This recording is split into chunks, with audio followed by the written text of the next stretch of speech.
Hi everyone, welcome to the Glasgow Clubbing Podcast. My name is Soban. My name is Nick. And today we are super excited to welcome our next guest onto the show. Big round of applause for Ewan McVicar.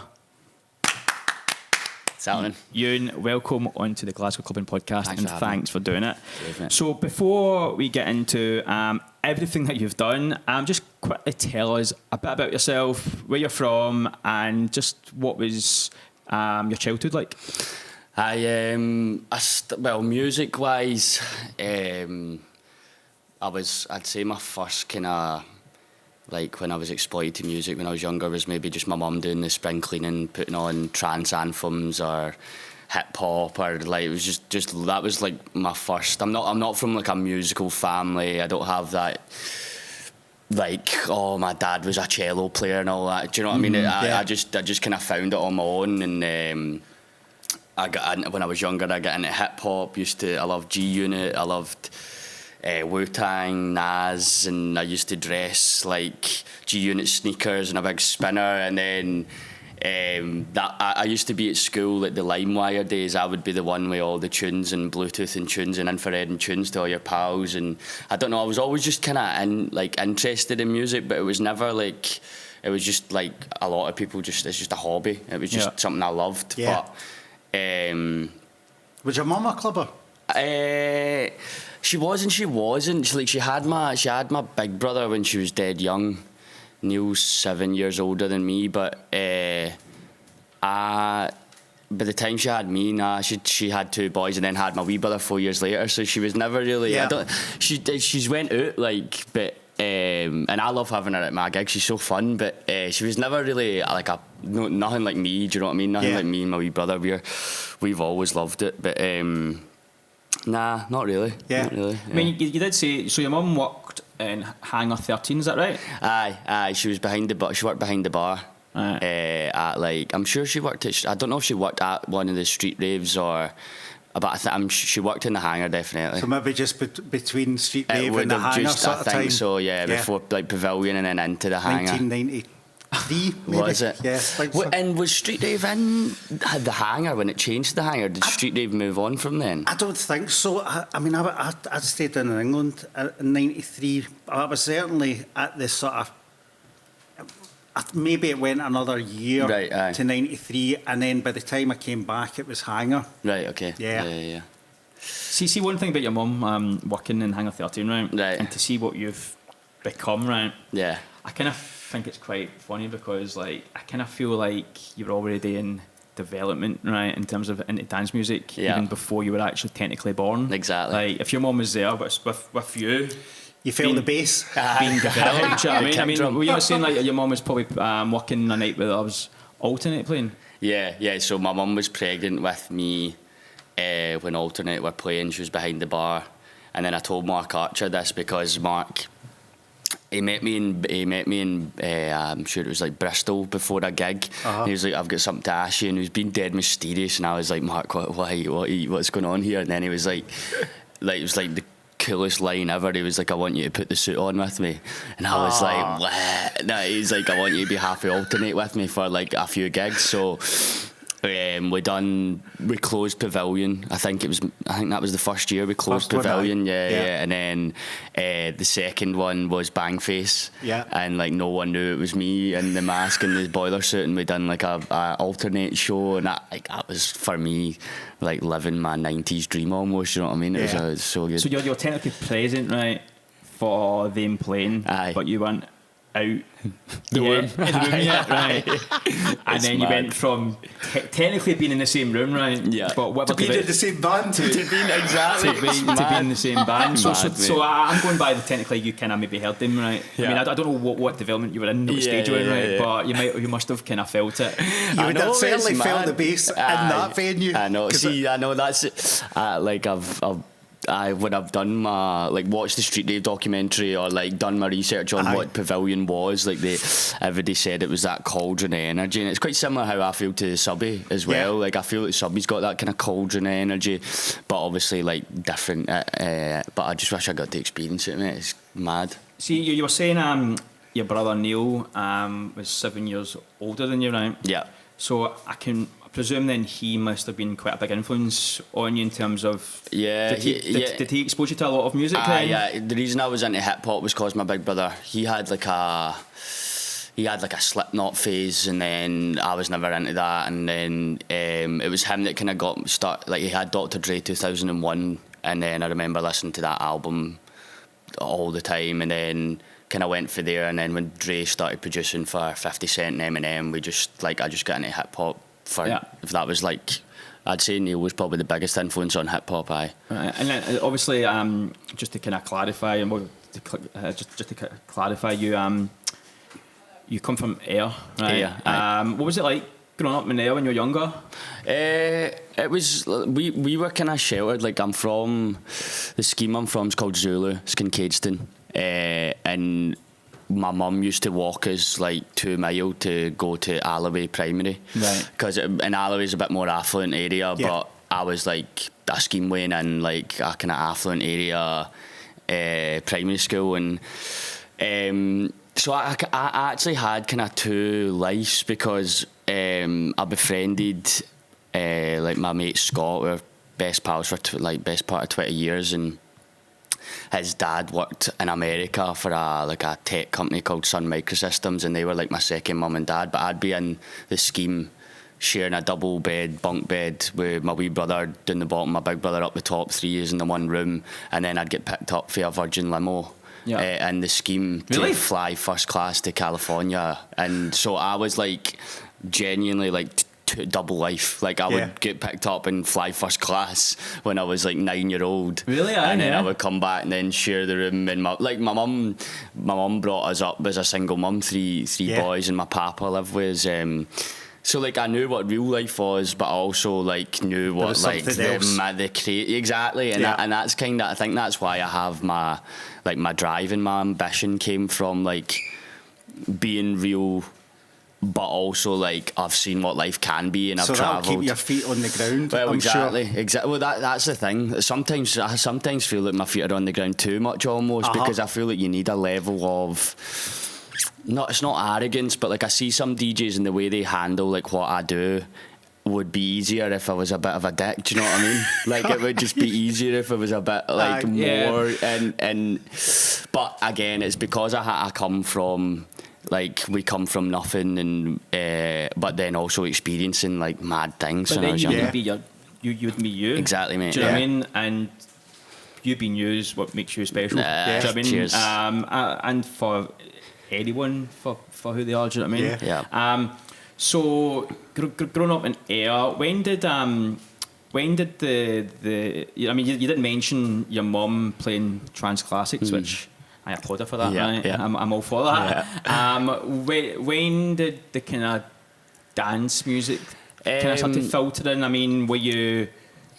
It was probably EDM was like my entry level to dance music. It was like Hardwell and Axwell and stuff like that. That's like, when I was growing up, that's what was like popular. And then when I was listening to hip hop, it then became just I think naturally became into like, because EDM was so popular, I was like, oh, what's this? Yeah, I've never heard anything like it, and it was gash, but like, it was my entry level. A lot of it was rubbish, but like it was like, oh, this is mint. And then you start going out and partying, and I'd say going to those gigs, that was probably the first time I actually like loved dance music. And then where were you going to see that? Like, were you going to? I went to like EH1 and Colours Fest, all kind of Ricky's festivals, you know, and stuff like that. I don't think I've actually ever told Ricky that, but I would go to the Archies because the Archies was open then until 5 a.m. and stuff. So I'd go there, and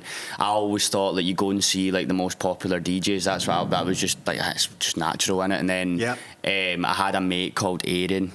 He died like sure, like the Tell Me Something Good video is actually about him, but he was like always dressed differently, had a big massive beard, big bouffant hair, and wore like weird shirts and stuff. Like before anyone was kind of dressing that way, he was dressing that way. And then he was like, oh, why'd you go see like the most popular DJs? Come and see them. And he was showing me Resident Advisor and Tamasumo were on at Berkeley Suite. Yeah.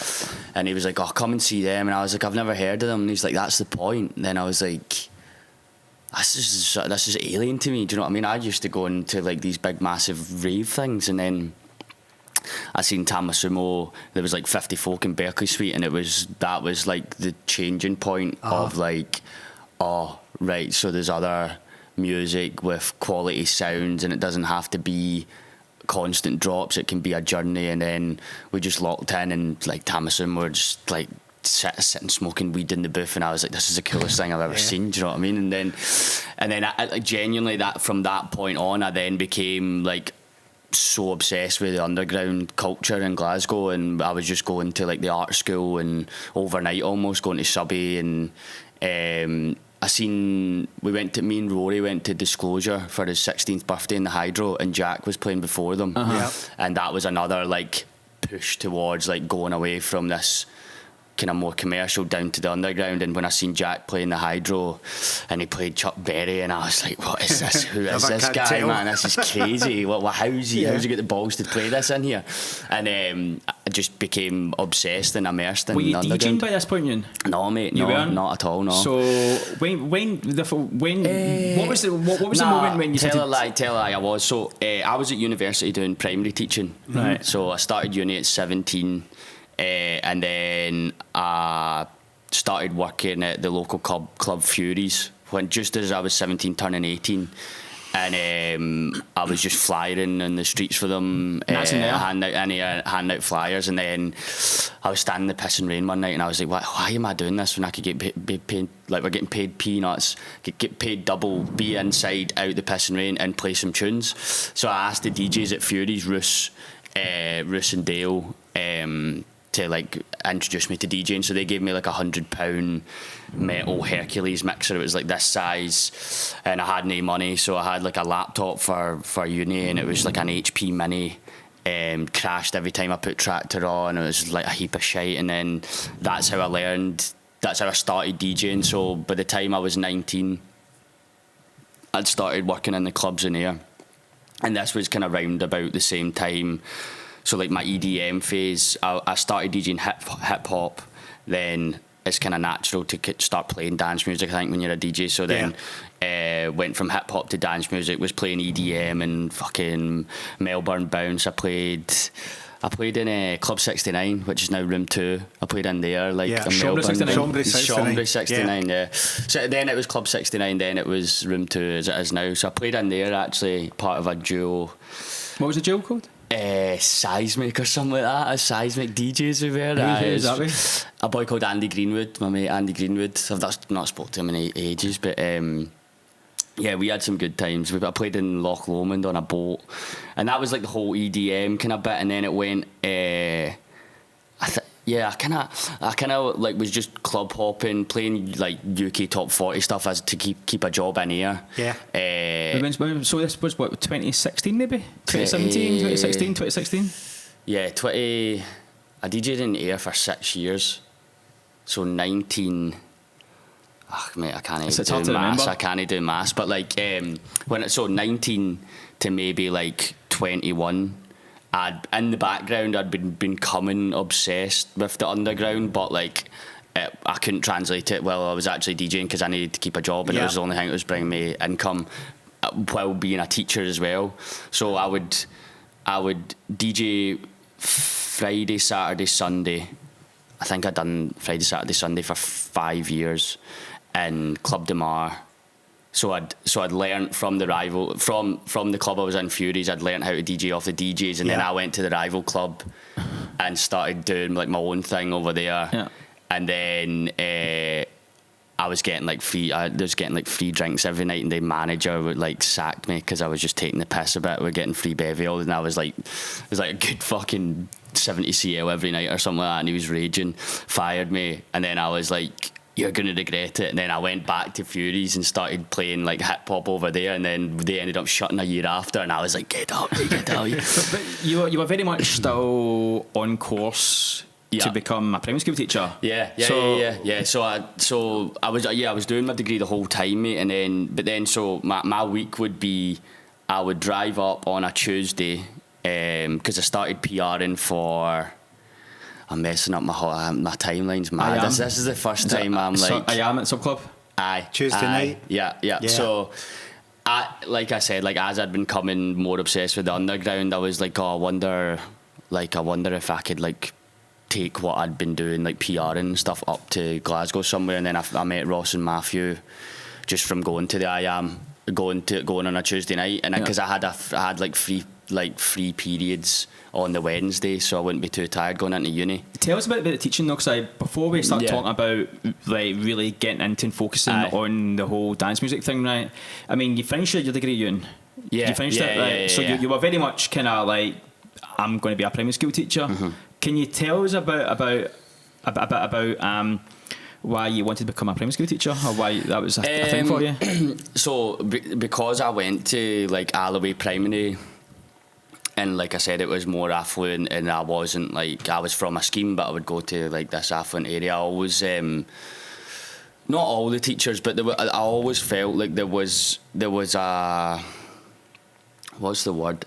Always felt like I was treated a bit differently than every other kid in the class, because of where I was from, or that we didn't have any money and it was a bit rougher than like the other folk, and I always remember like sitting in a class and I was like, that, like I should not feel like this. I was always quite clever. I was always in the top groups and stuff like that, but I was like talk all the time, and that every teacher and if you stopped talking, he would be the smartest person in the class and all that. So, but I always remember sitting and just feeling like I should not feel like this. Like it's not fair that I'm treated like I get treated differently from teachers. So like my thing was, well, I'm going to be a teacher, and I'll never make somebody feel the way I feel. And that was why I wanted to be a teacher at the start, Right, and you were kind of, I mean, you finished your degree, right? So what was happening when you finished your degree? Because did you do placements and stuff? I did 5 years, did like 7 placements.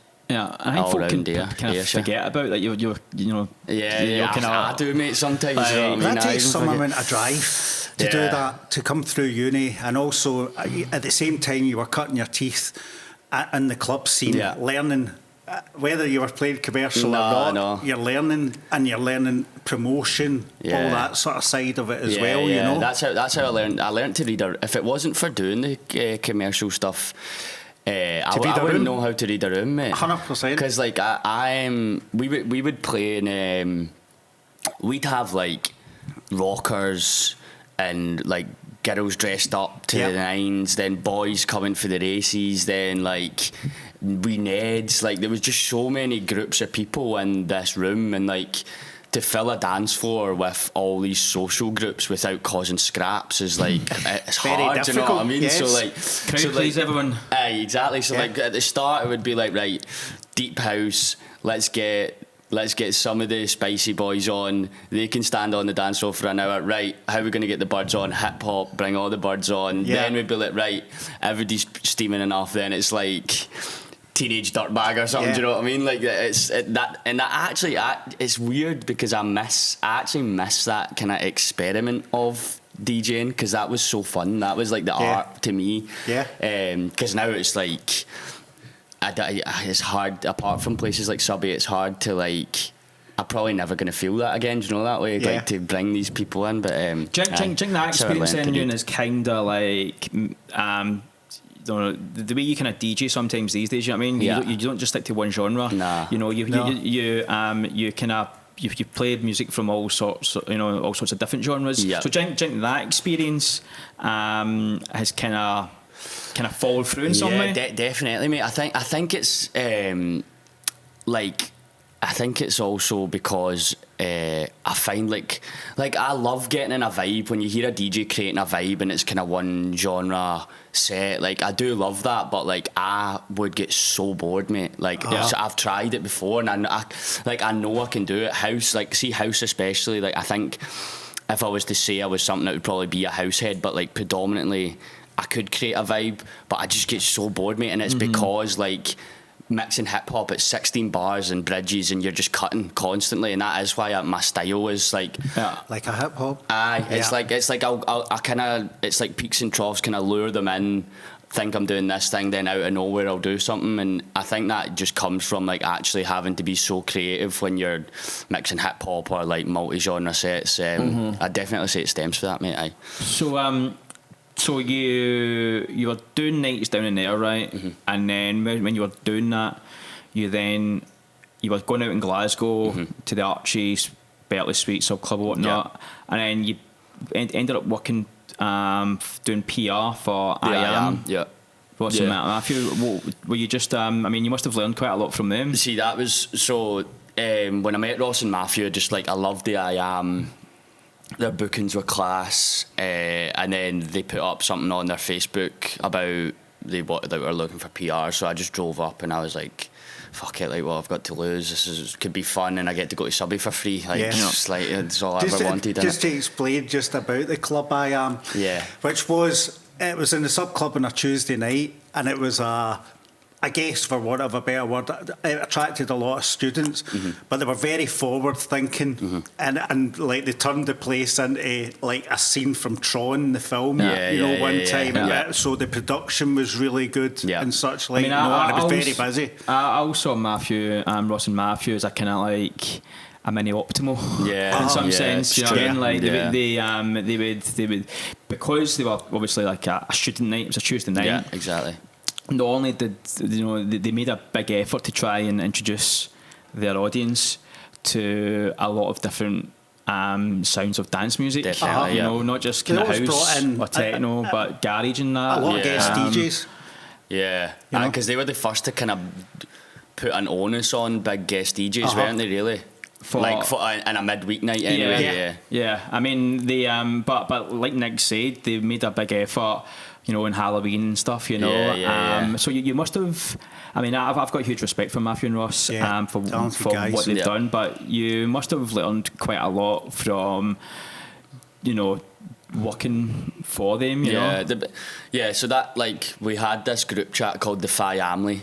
And it was on like Facebook group chat and stuff, and all the PRs and stuff were on there, and I was just learning like how they were approaching a night, like, but also like being a bit mental, partying, but also keeping it organised. Like I was like, how are you doing this? Like my head would be up my arse if I had to do all this. And then Ross and Matthew were definitely like when I started like proper just falling in love. This is what I want to do for the rest of my life. Like I don't want to be a teacher, and that's when my head started turning when I was like part of their like the Family. Do you know what I mean? So I would go to Subby, I would do cash desk. I then started doing more around Subby as well. So I'd do cash desk PR. I would do that even if not for Ross and Matthew. I would do cash desk for Telford sometimes as well. And then then it started turning into like, well, if I love this, why am I going and keeping playing them? Like, why am I doing nothing outside of just the chart music at the weekend? So what I learnt from Ross and Matthew and everything, the way they approached the I Am, I took to air and started doing like illegal raves around there. We were doing raves in forests, and we would like present it as like a club night, and then like after it we'd been like making a clearing in a forest with fairy lights and tarpaulin and stuff. Amazing. And we would go and party till 5 a.m. in the forest. So that was called 10. And tell us a bit about 10 then, and like the name and the whole thing. Yeah, and so the people involved. Me and so Roos, the guy that taught me to DJ, he also taught me how to produce as well. And me and Roos were the two DJs kind of playing the commercial music in the clubs every weekend. So we both had an itch to scratch. And actually, Roos was part of Body Milk that Ross and Matthew did as well. I don't know if you remember that. Yeah. Right, so they did. I think they did Body Milk, but Roos was part of that as well. So Roos has been teaching me how to DJ, and we've been playing in the clubs now for like 5-6 years together. And we were both like, let's do something in here that's like has quality. and like get a bit of a community going, see how this kind of good quality music could work in here. So we started 10. We were sitting one night and we were like, Roos was like, why don't we just call it a number? And he was like, 12. I'm going to 12 tonight. That sounds cool. Then I was like, I know, but it doesn't mean anything to me. Like, and then he was like, what would mean something to you? And then I said 10. So the number 10 has been like a recurring theme in my life. It's my dad got stabbed to death in 1993. So my mum was pregnant with me, and he was the first of the 10th, 1993, and then I was born in the 10th of the first, 1994. So the dates were switched around. Then my papa, who was like my dad growing up, he died on the 10th of December, and I was like, what is it with this number 10? It's just becoming a thing that I was like creeped me out a wee bit, and then. So that's why we called it 10, and just from calling it that, it meant more than a club night. It wasn't just any old club night. It was like, this actually means something, and then you would get like folk coming up to me going, does 10 mean techno every night? And I was like, no, and then explaining it to them, and that would be a really good reason though. I know, and then like the first one, we had like 80 folk on a Monday. They gave us an Easter Monday, the club, like absolute dicks. I'd just worked there for 6 years and they were like, I'll give you Easter Monday, and I was like, are you having a laugh? Anyway, we had 80 folk and like a 150 exactly. It was so good, mate, and we were buzzing. That night you just started this kind of movement, and it wasn't just another night. It was like a family, like, and every day was like getting right behind it, because there was nothing like it in here at the time.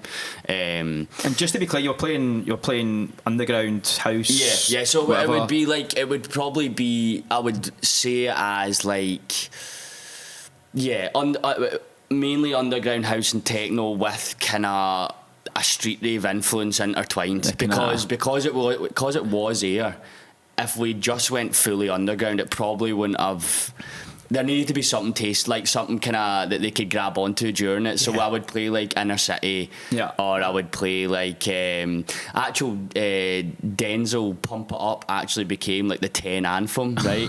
And like it was before Defected fucking made it shite pretty much, but we started playing that tune for like the whole time we were doing 10s, and it became like that was like the warm up going into like, right, everybody get their taps off and go mental. We would play that, so it was like predominantly underground, but like keeping it like kind of grabby enough for the folk. How often were you putting we on would 10? do one a month, right? Yeah, one a month. And you did mention it a few moments ago, but one of the biggest, you did an illegal rave, didn't you? We've done two. Let's go. Let's walk into the illegal rave. Tell us about the whole idea behind that, right, and how you set it up, because you're now not just doing a party in a club, right, but you're now trying to be an event promoter. That's it. Right? Yeah. So just go into that, because like, you know, it's quite a jump in some way. Yeah. So like we were doing 10, and then Roos's ideas are crazy, and that's how me and him like work well together, because he'll have these like mad as like batshit crazy ideas, and then I can like bring it down to like, right, this workable. Like that's how we've always worked. Like every time me and Roos get together, it's always gold. But so he was like, right, we're just doing a club night, cool, like, it's going well, like, we're creating a bit of community, we were in the papers and air and stuff, like revitalising the club scene and stuff, and I mean, for me, I was like, this is crazy, you know what I mean, amazing, and it was like just learning from what we learned at the IAM. So Roos was like, how can we take this to another level and get out the whole Ayrshire talking about it, not just Ayr? And then I was like,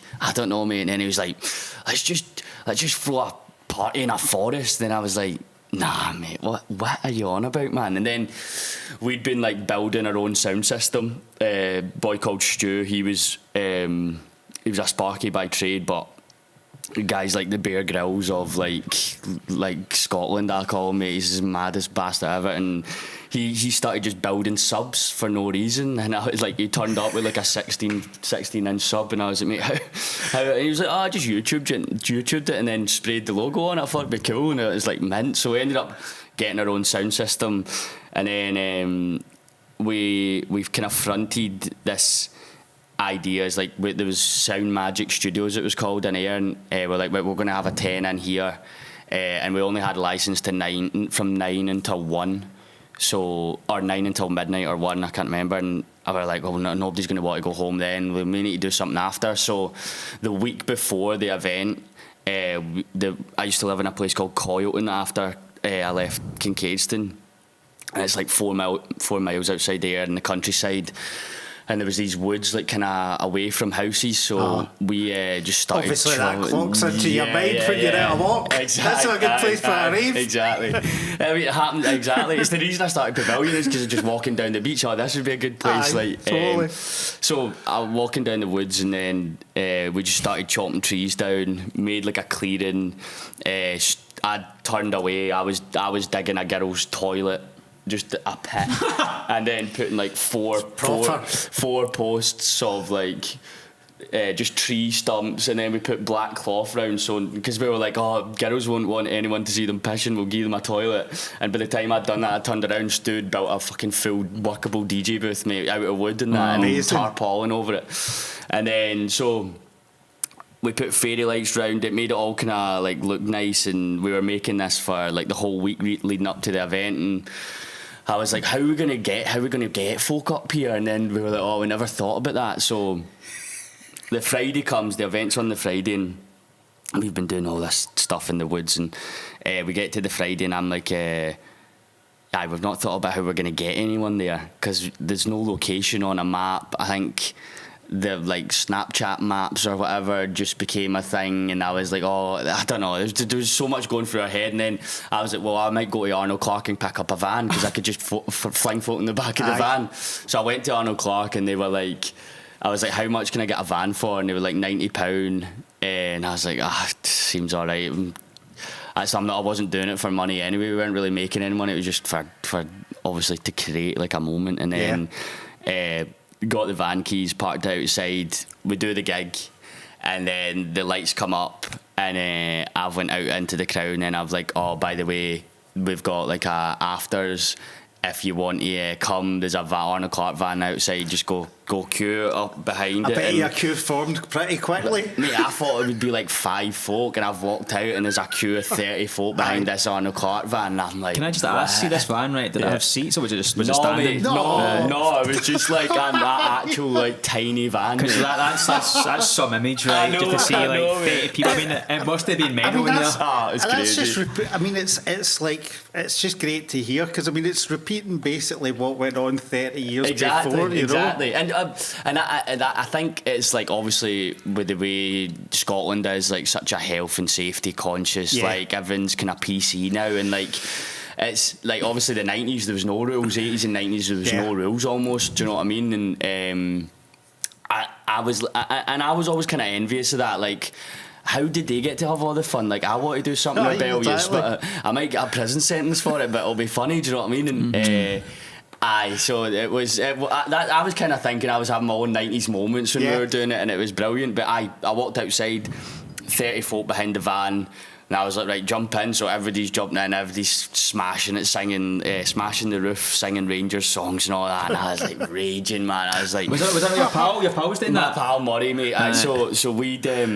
Not quite the vibe you were going for. Exactly, right. So but it's here. So like, I know it's like this, you just part and parcel, mate. Like, so we were driving. So we're driving. So it's like 4 mile drive, and I'm obviously shitting myself because I've got like 30 folk in the back of this van. I'm like, please catch me. I'm fucked. Exactly. So this is the thing that I kept slamming in the brakes and just hearing everybody like hit the thing.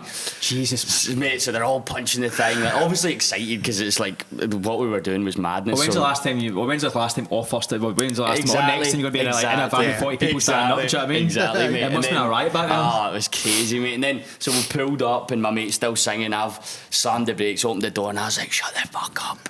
If I get caught, I'm fucked, blah, blah, blah. And then... if I get caught, I'm fucked. That's what I was like. I was like, everybody turn your Snapchat, shut your old fun shite up. And then, so I pulled up, opened it up, and then... It was like, still to this day, one of the best nights of my life, mate. And everyone else, like, we've got that's the logo there, and like loads of folk got it tattooed on them and shit like that, and they still say, so a lot of the people still say that was the best night of their life, and that's how we ended up taking 10 kind of bigger. You made it bigger and into something that was like a proper movement. So when you took it bigger, I presume then it wasn't long until you were getting booked to play in Glasgow. I presume was the next step. Yeah, so there was a night called Electric Salsa, and I remember it. La Chita, I think it was a Thursday night, and actually the boy that was doing Electric Salsa, Craig Auld, he was from Ayr, so he was part of the collective, and he was like, oh, I'd love to do a 10 up in Glasgow, and he knew the support we were getting, so I was like, mate, I can easy bus 40 folk up from here, and La Chita will be half full at 11 o'clock, like easy. So in this van? Yeah, I know, exactly. No, ended up getting a bus by that point, because actually one of the part of the collective, Fraser Keenan, he his family was Keenan's buses, so we ended up like saying like, let's Result. Yeah, I know. Still charged us full whack, but the dicks. So so it kind of led into me then producing underground music as well. So how did you get into that then? So when I was 19, started DJing. 21, natural progression, playing dance music. Like you want to know how it was made. Yeah, totally. How was it made? And then I asked Roos again, one of the best producers I've ever met, even now. Him and his brother Dale had always made music, and then he kind of started showing me how to make it, and then I was just YouTubing like tutorials. Ableton. So you started on Ableton? I started on FL, and then I moved on to Ableton because I got a Mac, and it was just easier and easier for, like, I love all the commands and Ableton and stuff. I just learned them dead quick, and then so when we were doing 10 the residents were Roos, Dale, the two brothers that taught me, and then Stephen Simpson and me. And Stephen Simpson had been doing, like, he released on Lobster Thurman's sub-label 10 Pills, mate. He was the very first release, and it was quite a big record in underground back then. So Stephen was fair as well, so I met him through it and then invited him along to be a resident, and we ended up starting a duo called Granary 12. And it was Acid House. Some good stuff, man. Yeah, cheers, mate. And so it was Acid House, and so the 10 and Electric Salsa night was 10 Electric Salsa presents Granary 12. So that's when we bust everyone up in Glasgow. Yeah, and that was my very first. I mean, was gig that in Glasgow. Because I know those tracks, like, you know, but there was that instantly, because I found out.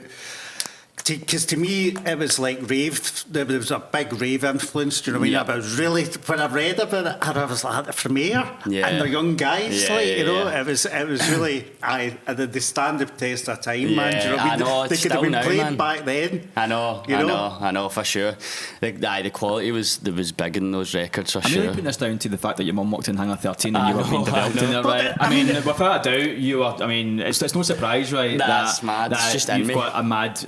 A big 90s house, like, rave influence, because you were in development. Exactly. Ayr was, I mean, going back to the late 80s and early 90s, Ayr was absolutely buzzing, you know. The Kitsch Club, which could have challenged any club really in Britain at the time, like, you know, and people were travelling from all over, you know. I was travelling to it as well, you know, and you would meet people from all over Scotland going to it. Because with the street rave, they would, like, it was all the football casuals, and they would put them all in buses from all around the. All of the different bits. Like fighting during the day and cuddling during the night. That's it, exactly. Mental. I mean, Ewan, so obviously you're now at a point when you're starting to produce, right? And before we talk about Tell Me Something Good, right, I want to kind of paint the picture before it, because you've been making tunes way before that. I mean, 21, like 2017. I mean, what was so 21 Celador? I mean, that was 2017, right? Yes, I mean, that was. I mean, so you were making tunes for a good few years. Just tell us about kind of like starting to release music, because you kind of you go from doing your club night, right, in AR, starting to DJ in Glasgow, to then releasing. I mean, so again, kind of influence for Subby and Ross and Matthew, and like how because they were releasing music, and like just how everything. I get like you said earlier, kind of finding out all the different moving parts of music. So like promoter, DJ,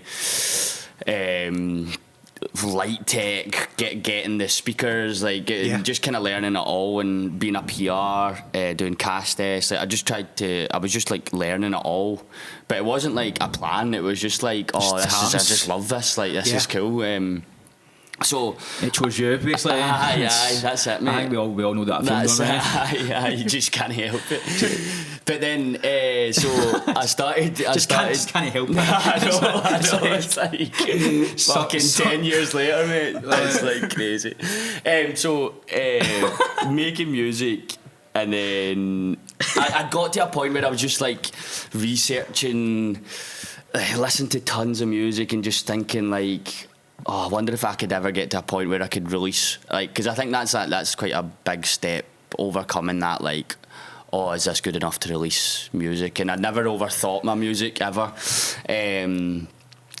I'd been making music for like a bit, just in my bedroom, and would lock myself in my bedroom for months at a time, and just research and try and get better and better. And this was when I was working for just after working for the I Am, and was working for Subbymore, and met Stephen. And when we started making the acid house stuff, he knew Josh Posthuman, and Josh Posthuman kind of became a bit of a mentor to both of us. Yeah. And because you played for I Love Acid. Yeah, recently I played like 3 weeks ago, and did like a secret thing in Berkeley Suite. But so Josh was like, I've heard this, it was Mancmania. So Stephen had a boiler room as Stephen Simpson, and it was an I Love Acid boiler room, like Tidy Cooper, Posthuman, and Stephen. And we all went down to Manchester with Stephen to hear his set, and we'd been making these tunes, and we made one called Bombinate that came out on West End Communications, and that was our first EP.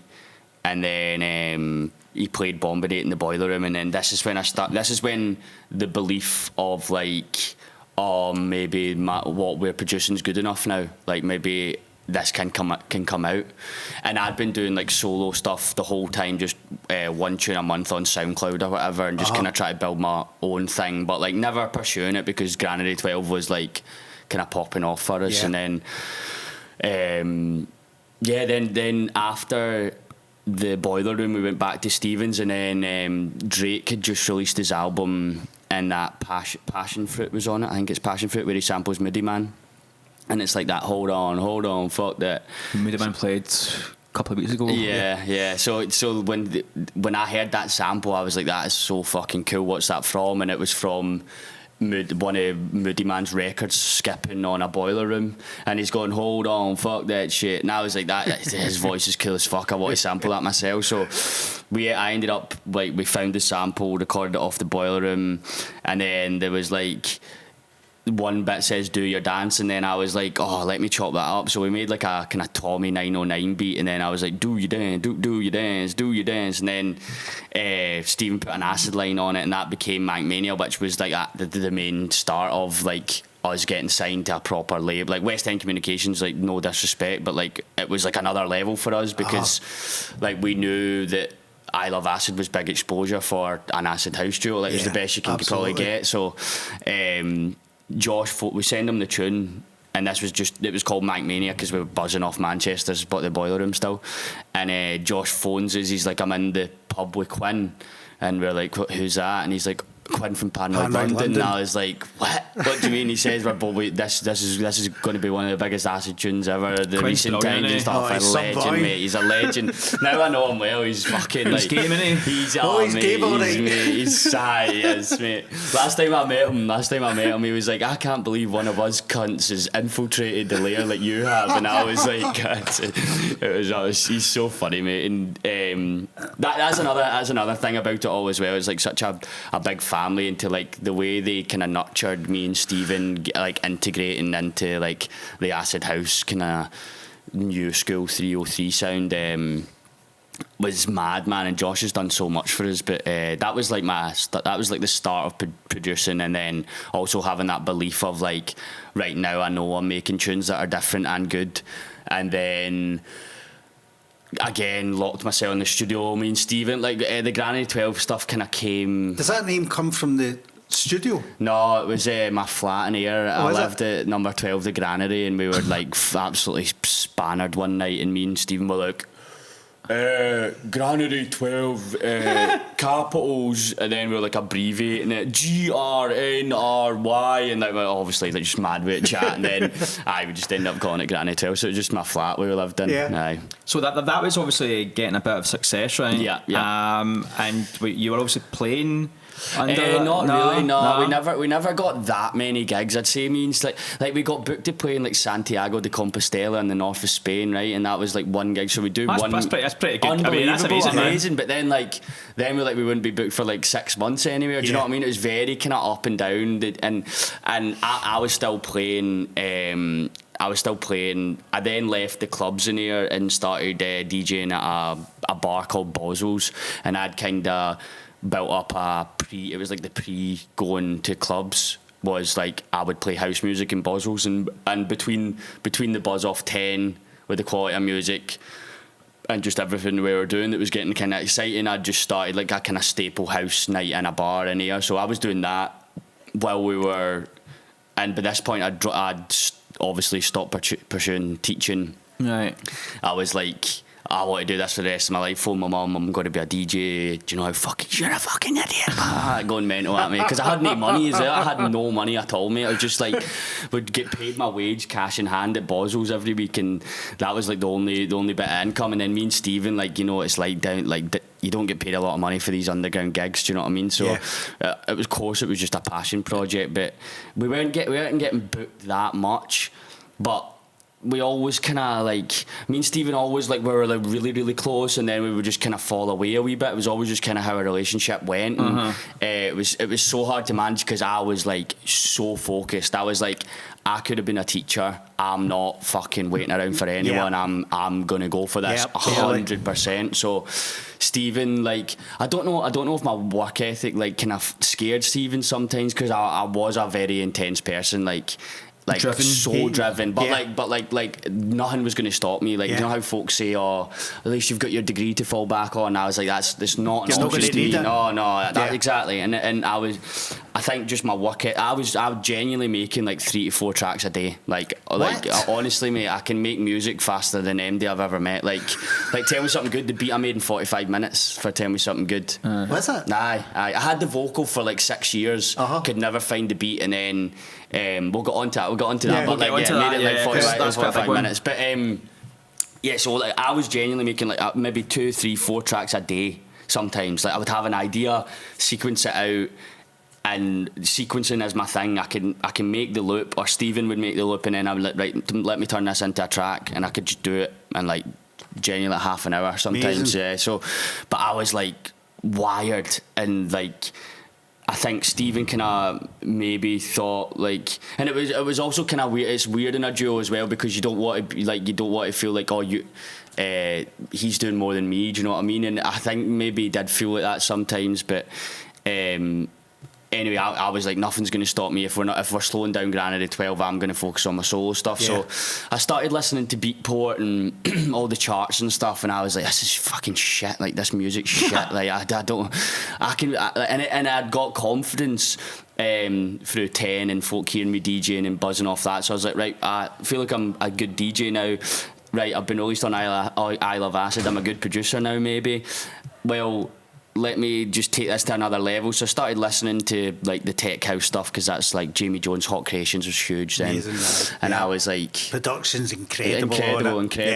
And then Patrick Toppin was like, he was one of my favourite house artists. Like Patrick, his sets were amazing back then, and his productions were like just something I'd never really heard of, like a cool take on the tech house stuff. So I was like, I like this. And Patrick actually played like kind of, he would play techno at the end of his sets and stuff. It wasn't just kind of one dimensional, but so that was interesting to me. And I started listening to the music, and I was like, this tech house stuff has got out of hand, and I want to kind of make my own stamp in this. And then just by chance, Patrick started Trick Label, and I was like, I know that what I'm making is better than what's out there right now, so I'm going to start shipping it out to labels. And I was with Amy at the time, and Amy had a list of like 80 emails of record labels and split into genres that me and her had been building up while I was like trying to find a label home or whatever.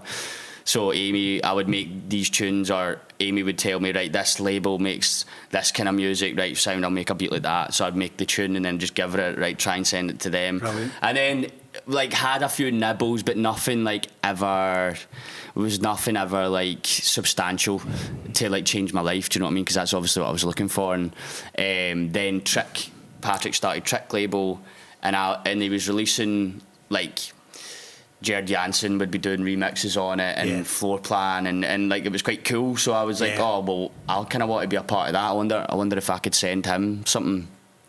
Sent him Street Rave.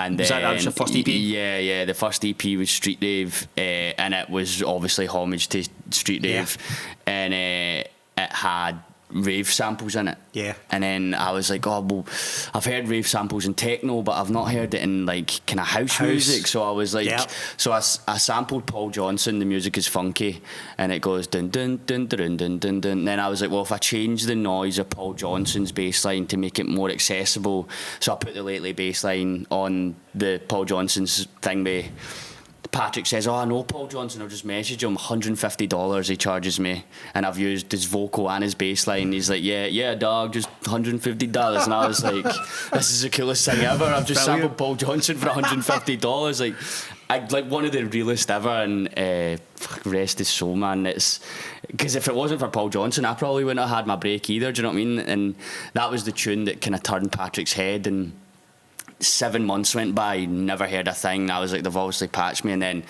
I 7 months later, I get a WhatsApp of Patrick Toppin saying he's been playing, I think it was Dorian actually I sent him. So the EP was Street Rave, Dorian, and another one called The Gaffer. So it was a 3-track EP, and he was playing them all out at festivals and stuff. And then so that was the moment when I was like, message to get. Yeah, I just have WhatsApp. Patrick Toppin comes up in your WhatsApp, and he's already played it. And so to go back, sorry, I feel like I'm rambling, but like, no, please do. Please do. So in between this time, I'd started really like, this isn't sustainable for me to keep doing this. I'm not earning enough money.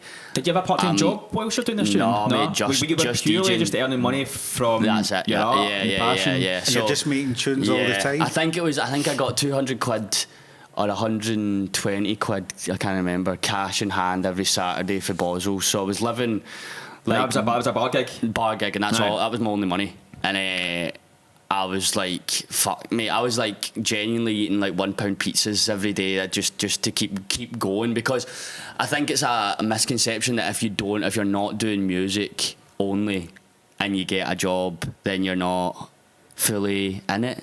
Do you get what I mean? But that's how I thought anyway, right? I thought if I got a part-time job, then that was me giving up on music. So I was like, and like mentally just frying myself. Like I'm putting myself under so much pressure. Like I've gave up teaching. I'm only earning money off a bar gig. Like it was crazy. Were you staying in Glasgow at that point? No, I stayed in Glasgow for a year, kind of in between it all. I stayed in Glasgow for a year, but I couldn't afford it. We were living in the West End, and it was like £400 rent, and that was like basically all my money, man. Like I couldn't afford it at all. And then in between, I started kind of like had so much self-belief, and I was so driven, but it just wasn't going fast enough. And I was getting older, and I was like, right, I'm 27 now. If this is going to happen, it needs to happen soon. So still a bit of pressure to put on yourself, though. I know, but that's just who I am. I've gave myself a bit of more of a break now, more slack, because I've obviously done everything. I've already done everything I ever wanted to do. Like the fact it's even at the scale it's at now is just insane to me. Still, I can't believe the scale it's at sometimes. But like I started not losing belief, but I started going, right, that I'm going to end up mentally ill if I don't like get a job and start having a bit of a stable life. So my family had moved down to Shrewsbury. My stepdad works in football. He was the chief exec at St Mirren, and then went to be the chief exec at Shrewsbury Town Football Club. So they moved down at like English football, so much more money down there, and their life changed overnight. And I was like, fuck that, like I'm going to be throwing illegal raves up in the air, I'm not coming down. So I was like, no, I don't want to come down. And just like you said, putting so much pressure on me to make it. Yeah. And then it wasn't going fast enough. And I started kind of becoming like, I was having panic attacks and stuff because I was just getting stressed with not having any money and not having a stable life, and then thinking like my dream's never going to happen. I've fucked this. I could have been a fucking teacher. What have I done? So I made the decision. And me and Amy had been going out maybe 2 years by this point, and I moved down to Shrewsbury just because I was like, I need to be with my family because my head's a mess. And the week I moved down to Shrewsbury, that's when I got the message from Patrick Topping. Oh. And I was like just about to quit. I was like, fuck this, I can't do it. Amazing. And then I've just got down to Shrewsbury, and I'm just like floods of tears looking at Patrick Topping on WhatsApp, and I was like, this is it. This is the fucking moment I've been waiting for. Was this him wanting to put out your EP? Yeah, that's him talking to me about two of the tunes I'd sent him, and then off the buzz of like him being on my WhatsApp, that's when I went and made Street Rave that day. Right. So I was like, oh, I need something better than these two that I've sent him. Let me make this one. And that was the first time I actually started experimenting with like rave samples. And then I was like, well, I've got a buzz, made Street Rave in like an hour and a half, sampled Paul Johnson, sent him it, and he was like, this is fucking unbelievable. So we're going to make that. 3 of your tracks. Yeah. It's funny how sometimes the universe can come in right at the right moment. I mean, I've had that recently, you know, when I've been kind of absolutely sitting in the park bench, ready, I've been like, I'm going to have to get a job I don't want to do. Exactly. And then literally the phone ring, the phone pings you. I mean, it's like, fucking hell. I know. Like, it's knowing your passion, man, and it's an extremely brave thing to do. Yeah. Especially in your situation, you know, where you had a path out in front of you to be a teacher. Exactly. But you followed your passion and held through, and at the last minute, it's all came in. I know, mate. I mean, I did civil engineering at university, right, and graduated and fucking sins. I was surveying. Like for my sins, I fucking asked the sub club to become the PR manager. Do you know what I mean? Straight after it, and but anyway, we're still here. We're still here. So I want you to quickly tell us about Patrick Topping, right? Because obviously he seemed to really believe in you, right, from a very early point in your career, right? Yeah, definitely. And he's obviously been a mentor for you. Yeah. Just kind of. So did he obviously advise you in a lot of ways, and did he start to kind of did that then you start to get gigs, you know, through his parties or whatnot? Or how did you know the relationship pan out for you? Because Street Rave. So I sent Patrick Street Rave off the buzz of like him messaging me saying tunes are wicked. He played Dorian at Medusa Festival to like 20,000 people, and that was the first time I'd seen my tune get played to a big audience. What a buzz that must have been. Unbelievable. Everything I'd been waiting for, it just like, this is it, it's happening. So made Street Rave, sent him it, and then I was going to Creamfields 2019, and I was messaging Patrick, and he was like, I've been road testing it, it's sounding amazing. And I was like, mate, there's a viral video opportunity if you get me up on that stage, because I will not be able to contain myself. I'll lose my shit if you play my tune. So he's like laughing with me, and he's like, just, I was obviously like, I was just so buzzing that I was talking to him. And so we were going, me and my mates were camping at Creamfields, and Patrick comes to it's like the warehouse stage, I think it's called, and I've went over and I've met him, and I've hopped over the fence, and he's like, oh, so good to meet you, like, I absolutely love your tunes. And I was like, Jink, you're going to play it today? And he was like, I'm not sure if it's the right gig, but I'll try my best. Then he went on and opened the set with Street Rave, right? So I've ran up, and then just like, there's a video of me just go, like, do you know how some folk, like, especially these tech house DJs, there's a lot of them that are just like, they're just doing this shit, like the most unnatural shit ever, like that's not what you do when you dance with it. Like, you're not, please tell me you're not standing in a club going like that. So being for fucking Glasgow Clubbing, like, I've just like started going, yes man, what the fuck, losing my shit in front of, I don't know, like 10,000 people. And that was the turning point again of like, I can do this. This is it. Yeah, this is it now. Like, I need to go, and I need to go now. And just started making more tunes. But then, so the way it worked with Patrick, Street Rave never came out for about a year to that point. So it kind of started blowing up after that. Like, everyone seeing me on stage. Who's this new guy? Ewan McVicar. I was on Beatport stream and shit like that, just losing my shit. And then everyone kind of started talking, who's this new guy? And I think Trick had been going well, but it hadn't like boomed. It hadn't like the label hadn't like proper took off, but it was doing well, obviously, because Patrick was huge. And what happened after that? Started talking, and Patrick was like, I'm going to bring it out next year. We're going to do this campaign and stuff. So we started planning it, and then fucking COVID happened. Yeah. So I've been waiting. So I was 27, and I've been doing music for just under 10 years at this point. Finally got my break, and then fucking COVID happened. So I was like, it's fucked. I want to see. I want to kind of speak about that, right? So because for a few people that I saw who were kind of on the path of breaking, yeah. Mm-hmm.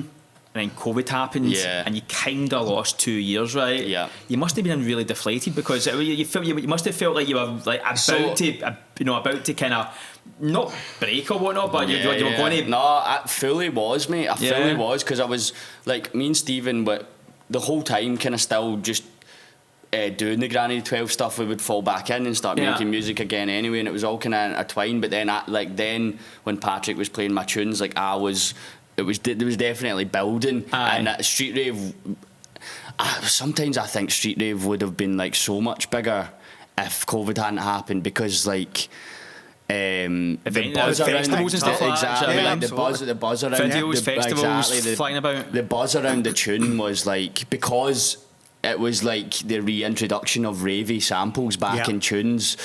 I think the new generation was like, I've never heard anything like this, you know what I mean? And Street Rave was meant to be that. It was meant to disrupt the kind of stagnant tech house loops we were hearing. And I was deflated, but I was also like, how can I be deflated, man? I've just had Patrick Toppin's going to sign my record, he's going to put it out. And I was like, I did have a moment where I was like, this is either sink or swim.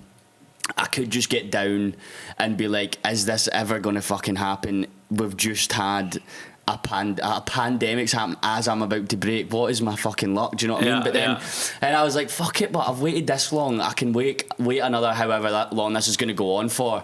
So Street Rave came out in the middle of lockdown. So was that May 2020? I think 2019. Yeah, 2020. May 2020. Yeah, 2020, mate. Yeah. So, but it kind of worked in my favour as well, because everybody was listening to the radio on a Friday night. Do you know what I mean? So Annie Max played Street Rave, another huge milestone. So Street Rave's come out in lockdown, and I'm just like on social media, so buzzing, like finally getting Street Rave released, and that was like the start of like the ravey samples then becoming back in music. It's massive now. Yeah, well, it became the sound of Trick, the label, actually, as well, and then obviously Tell Me Something Good just like extended that to like stratospheric levels. And so Street Rave's come out, and all in that year, me and Patrick have been talking the whole time, and he's saying like, I think you're going to be massive, like your knowledge of music's insane.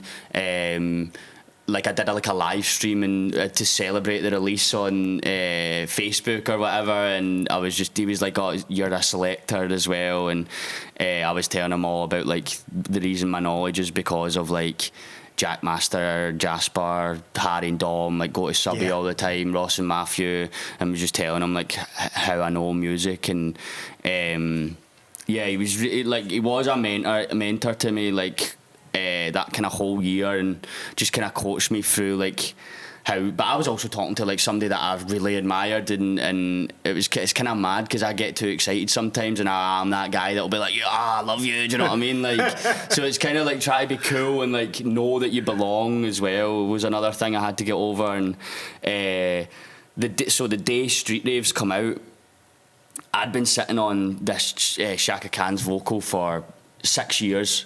Even when I was DJing in the bar and stuff, I'd been sitting on it, and I was just like, couldn't make a beat for the life of me. And then I was like, the day Street Rave come out, you'd think I would just celebrate the release, but no, I went in the studio and I was like, the buzz I was having off having my first proper solo release. I was like, I'm going to make a tune today and it's going to be unbelievable. And then I was like, oh, I had that vocal that time. Remember that vocal? So typed it in, TMSG came up, tell me something good. So I put the a cappella in, and then I was like, why don't I use these ravey stabs I've been using on this tune? So that's where the hit comes from. And then Ian Pulley made a record called It's You, and it's sampled from, is it Herbie Hancock? And the bass line. I know it was you. Yeah. Right. So the bass line on that, Ian Pulley sampled it, right? And it's like dum dum dum dum dum dum dum dum dum dum. So I took the root note of that. I never told him this actually. So the root note, the bass line in Tell Me Something Good is one note of that bass line. I've tuned it to C and then just started playing dum dum dum dum dum dum dum dum dum dum dum from that bass line. So that everyone asked me what's that noise, and that's what it is. I've never told him that, and nobody like who sampled and stuff. None of them have it. None of them knew it was from there. So I've put that in for whatever reason. This is like I can't actually explain how I make music to people, and folk have asked me to do master classes, and I'm like, I can't like explain to you how these things come to me. They just have. So got inspo from the Ian Pulley Herbie Hancock sample, put the bass line in. The kick drum is from that amazing, Jack used to play a tune called Amazing, that Qu'est-ce que vous voulez, is that tune Hashish, and then it's like ravey. Anyway, I robbed the kick from that tune, stole the kick for the start of that tune, and then I was like, this vocal is fucking amazing, like I don't need any drums in this tune, I just want to let the vocal go. So made a like elongated intro, and then I was just like, I hit a bass line and a kick, that's all this tune's going to be. Let the vocal fly. Then I was like, right, it's kind of building up, and then I was like, right, let's go. In fact, let's make the payoff for folk listening is going to be the hats finally, like 3 minutes in. Yeah. So I just let it go, and then obviously added another ravey stab, and then it goes up, and then I was like, right, hats, and then I made that day, and I was like, oh fuck, this might. I'm never going to get this cleared, so it's never going to come out. I'll just use it as an edit for when I actually eventually get out of COVID and I can go gigging again. So it was only meant to be an edit, and I was like, fuck it, like I'll just keep it in my stick.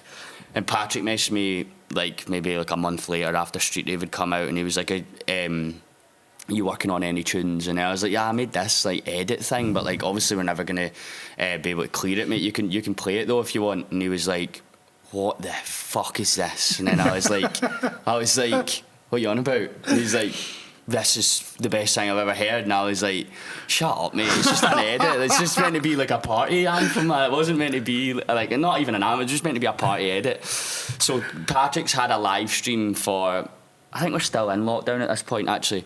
Patrick's had a live stream for Terminal V, and they've done like a big production thing. He's up at Edinburgh Castle somewhere, and they've got drones and shit. And Patrick starts playing Tell Me Something Good on the live stream.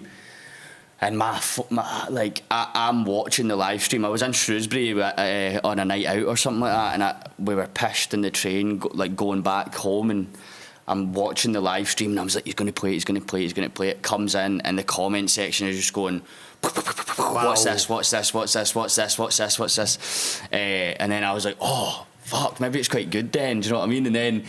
And then Patrick had it was like a socially distanced thing, big stage in Newcastle, and he invited me down. So we went over to Newcastle, and everyone's in sheep pens, and then he played it out, and then that was the first time I'd heard Tell Me Something Good played out, and everybody was just losing their shit, and I was like, oh god, I don't know how big this is going to be. Like I don't want to be David Guetta. Like I just want to be Ewan, and I could feel it then. I could feel it then. Definite. Like the hysteria around the tune before it came out was like shit. Like it's always I a case with tunes that you don't think will become big. End up. I mean, it's like when Dave was talking about the kind of defunct. Do you know what I mean? Yeah, exactly. And there's like, and as well because there was underground elements in Tell Me Something Good, I was like, this isn't going to be like mainstream. Like it's not accessible enough. Yeah. Exactly. I didn't think it was accessible enough for the mainstream. And then because when you think about it,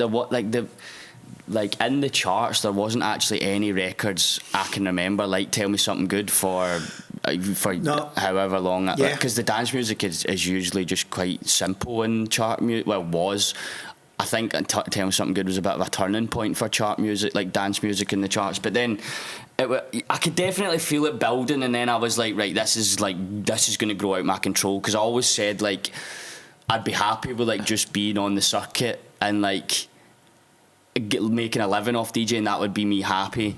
And then, because although like folk might say I'm like I take what I have for granted, but it's not that. It's because when things grow out of your control and you're from like an underground background, it's hard to manage that in your head when you're like, I was cool like 4 years ago. Do you know what I mean? And obviously there's different versions of cool, but I was like, you've got 10,000 people screaming your track. Right. So like, but I'm like, I come from like Subby and the Berkeley Suite and La Cheetah. Like that's my home. Aye. It was just, I knew it was going to grow so like big, and then it came out and obviously has, like, and it's given me my career. But that it's took me a few years to really get my head round like how much I appreciate it. I've started playing it again, like I actually love it again. And I've done a bit of a 180 in like my tunes, because like I was bringing them out and then I was just like falling out of love with them straight away almost. And then, but like now I definitely like that moment and the craziness around the tune, and then it being in the fucking charts is just. I released on Optimo, and I was in the charts, and I had a residency at Subby. Like it was. There's a jump, suppose. Crazy. Yeah. Do you think the timing of when it came out, because it still came out during the kind of COVID era, right? I think that's why it crossed over, mate, because everybody was like locked inside for 2 years. We need out of here. And that was an out there tune. Exactly. Like when you heard it, you didn't want to be sitting in that living room. You wanted to be in a full scale club. Exactly. It's also quite a positive. You know what I mean? Like the whole vocal night. I mean, it's it kind of makes you just want to kind of like exactly. Like that. I mean, and exactly. Just get, but so let's kind of get into that a bit more, Ren, about that, because obviously that was your break, right? Yeah. And so obviously did Annie Mac called it like what her biggest tune? What yeah, there was, it won a few awards. It was DJ Mag's track of the year, and it was Radio 1 just started doing awards that year, and that was the first electronic one. Electronic awards, Radio 1 awards, and I was the first ever like track of the year on Radio 1 as well. Yeah, class, mate. and it charted to 5th. I think it was 12 it got 12, up to, yeah. Right. I think it was 12, so like we went from... Mate, see the thing that's annoying as well though, like, not annoying because I never wanted to be in the charts, but then when you're in them you obviously want to be at the top of them, right? If it's top 10 you go on the top of the pops. Fucking Beyonce and Ed Sheeran released albums that week. Oh, so all the tunes in. So the top 11 were Beyonce and Ed Sheeran, and I was like, so if they didn't... cunts, I would have been number one if it wasn't for you. Yeah, because it just went platinum like a year ago. Right. Amazing, man. It's crazy. So let's kind of like, I kind of wanted to know, because like you were like doing nights in it, right? Yeah. And then you moved down to England, right? Yeah. And now all of a sudden you've got this huge success, right? Yeah. Can you tell us, like, how did it feel?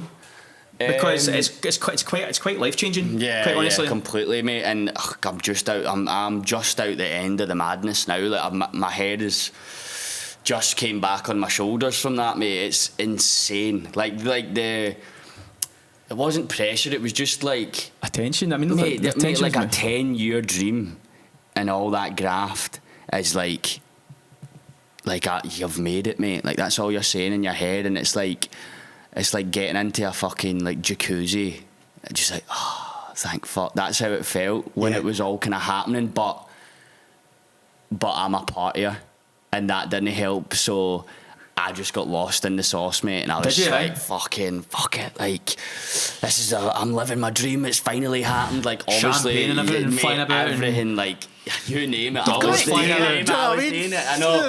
I know. So I've just like. Limos and stuff. Fuck it. Yeah, exactly. So it was just always, and obviously there was like, it was just such a overnight thing as well, and like I was so during COVID, to get money, I started working at a local cold storage warehouse, right? So I was in the cold storage warehouse, and on the on the mez floor, fucking my tune was playing on the speakers in the mez floor, and I was like, what the fuck is going on, man?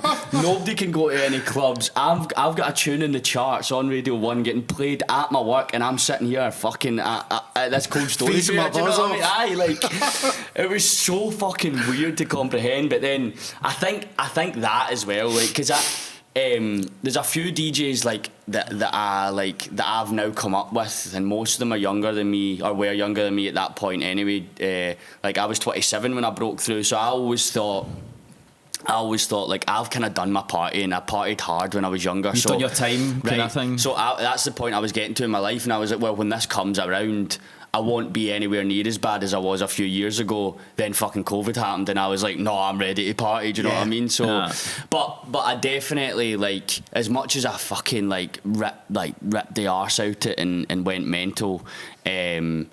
I definitely, if it was four years before, if I was 24, I would have been a fucking mess, mate. A mess, and I don't think I'd.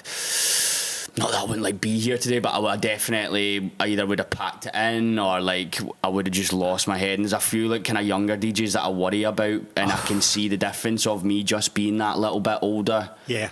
To the effect it's having on them. Folk who break like 19, 20, insane. Man, and the kind of, you know, with all the things that come round with club culture, it must be fucking mental. So, it must be mental. This is the thing, mate. Is like although.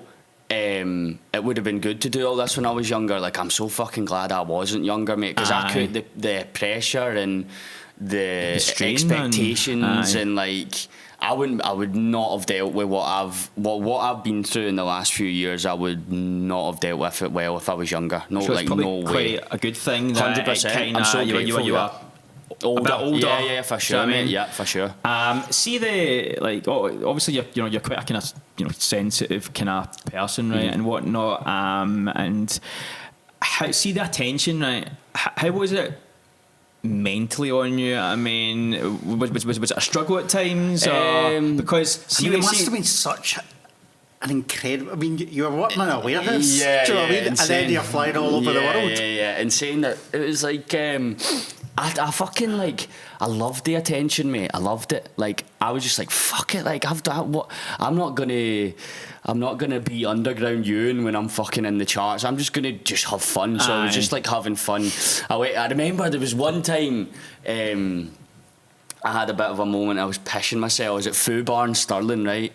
And I'd walked in, mate, and genuinely every day, like, must have been about 300 phones with flashlights on. And it was like, I feel like fucking Justin Bieber, mate. This is so weird, man. And I was like thinking of where I'd come from, like Subby, and then I'm at Foo Bar and everybody's got it looks like a fucking U2 concert. Do you know what I mean? It was crazy. And there was points like that where I would kind of check myself, but I think like now that I think I'm 4 years, this is my 4th year, like having like made it or whatever.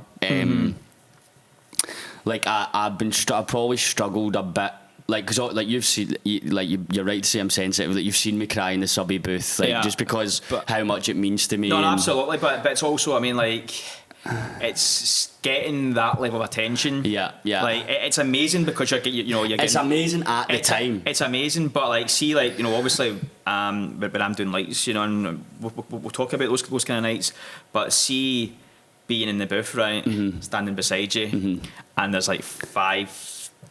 Capacity of the club, right, and all that energy is focused onto you, man. Yeah, it's amazing. Yeah, but like, you know what I mean? It's to go from just being Ewan. Yeah, you're still just Ewan, right? Yeah. But to being at the focal point of you know what I mean of a night or being recognised. You know what I mean? It's a weird thing to comprehend, and that's why I like to go back to like my double life when I was younger. But like, you go to the supermarket, and it's like going through that, and then you go for the messages and things like that. You know? That's the double life I had. I think kind of did actually kind of prepare me in some way for it, because like I still feel like Ewan before it all as well, which is like weird. But I think I undersell myself sometimes. That's a Scottish thing. Yeah, it's that as well. Yeah, it is. But it's fucking annoying sometimes, because like I wish I could just like give myself a break. Do you know what I mean? And yeah, I think like stuff like the attention and stuff. Actually, like sometimes I thrive in it, but see now as well. Now that I've had like a break with having the baby, and I kind of took the foot off the gas with. I was touring too much. Like I was burning out quite badly the last year and a half, and I've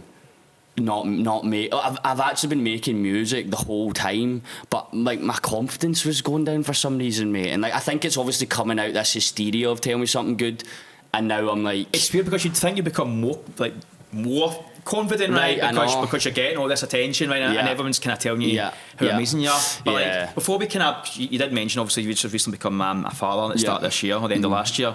But I want to then, so the tune broke, right? Lift off, right? Gigs galore, events, festivals. I mean, like, did you from straight away? Did you start touring basically? Like, soon as COVID stopped, mate, that was it. I was out every weekend, Friday, Saturday. What a lift off, man! So that was maybe just the start of summer, maybe May or June. It was. Is that 2022? I think so. And then. Yeah, just fucking touring the whole time. I never had a weekend off until January after that. Wow. It like flung myself in deep. Like getting booked for Creamfields, obviously like a turning point into folk actual hearing me. DJ was probably Creamfields. Played Subby. So let's talk about Creamfields, right? Because that was a mega one.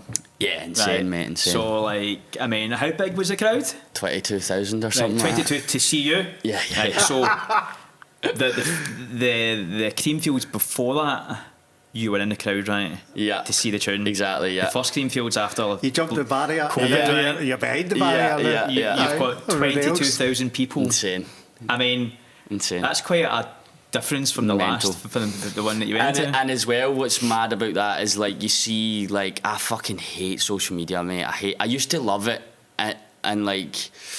I just hate everything it stands for. Folk comparing themselves to each other, life being gauged by numbers and likes and stats and stuff. 100%. But see when you see that many fucking people, that's when it becomes real. Yeah. And I was like, this many people know who I am. I mean, you must have been shitting yourself, man. I wasn't, mate. I wasn't. I actually get more nervous now for some gigs, but I'd say 90% of the gigs I don't feel nerves ever. I just like, it was excitement. I think there's a fine line between like being anxious and being excited. I think it's just similar feeling, just like buzzing, basically. But like am I nervous? Am I excited? Like. So I always said it was excitement, probably just to keep my confidence up. But I was like, I remember being kind of shaky, but I felt at home at Creamfields because I went at 2012 was the first time I went, right, and it got rained off. Stages started sinking and shit. Anyway, like that. So it was 10 years to the day was the first time I went to Creamfields was 2012. That 10 keeps appearing. 10 years after that exact day. I was at Creamfields. I was playing in the Steelyard at Creamfields. Yeah. So like such a fucking full circle moment. And then obviously the moment that I had with Patrick there in 2019, first one back, I'm playing it, and that was the first time I was like, maybe I can kind of introduce underground elements and modern music, play some classics as well, and kind of show folk what I'm about as a DJ as well, and just being like selector, bit different, Tell Me Something Good, obviously. See when you played that, right? I'm getting goosebumps thinking about it for you, right? And like, crazy. It must have been insane, mental, man. Mate, insane. My mum was there, and like the video was on the news of me and my mum hugging on the stage, and like it was just fucking mental. Coming for a personal edit, it was never going to get released. I know, but also like you're right to say like that moment of like people wanting to have fun telling them something good because the government had just been telling them pish for the last 2 years. I mean, even the name of the fucking thing is exactly. really good, right? And like at that moment when I played it at Creamfields, that was it. That was like, I could have died happy there, mate. Do you know what I mean? It was just the best ever. See the picture with the Scotland flag? Yeah, oh my god, man. I really hope you've got that framed somewhere, man. Yeah. My mum has the one like that. My mum's got it. My mum's got a massive big one, right? She does. It's so epic, man. I know, like, mate. it's amazing. It's crazy, mate. It's crazy. So, tell us about, so obviously you started to play around the world, right? Tell us some of the kind of pinch me moments that you had. So this was another like I had a bit of an identity crisis after Tell Me Something Good come out, and then like I would release on Optimo, and like I always kind of tread the line overground and underground, because I always wanted to be big enough to be able to affect music in the right way, because I know that I'm a good person, but I know how much I love like the origins of dance music, and I think it's important to pay your respects to the folk that have come before, and I don't think it's done enough at all. I don't think in the kind of more mainstream of dance music that the egos are just so big that they don't give a fuck about what's come before us. But because I'm from Glasgow, have learned, obviously like from here, but I learn everything I know about music in Glasgow and the quality that's up here, and that's why, I mean, Jackmaster is pretty much why I feel the way I feel about music. But I always was like, well, now I've got this platform, the bigger I get, the more I can probably affect dance music in the right way that these egomaniacs don't want to or don't care to. So it's put you in a really strong position. Yeah, you know? definitely, and so that's when I had this identity crisis of like, well, like, who actually am I? Do you know what I mean? Because do I want to do overground or do I want to play underground? And then that's when I just started like trying to play more underground stuff. And when I'm getting booked all around the world, I'm like, well, where do I want to be on these festivals? Do I want to play the big festivals only? Do I want to play clubs? Like, what do I want to do? So I had my agents, my management at the time, I signed a 3-year deal with them.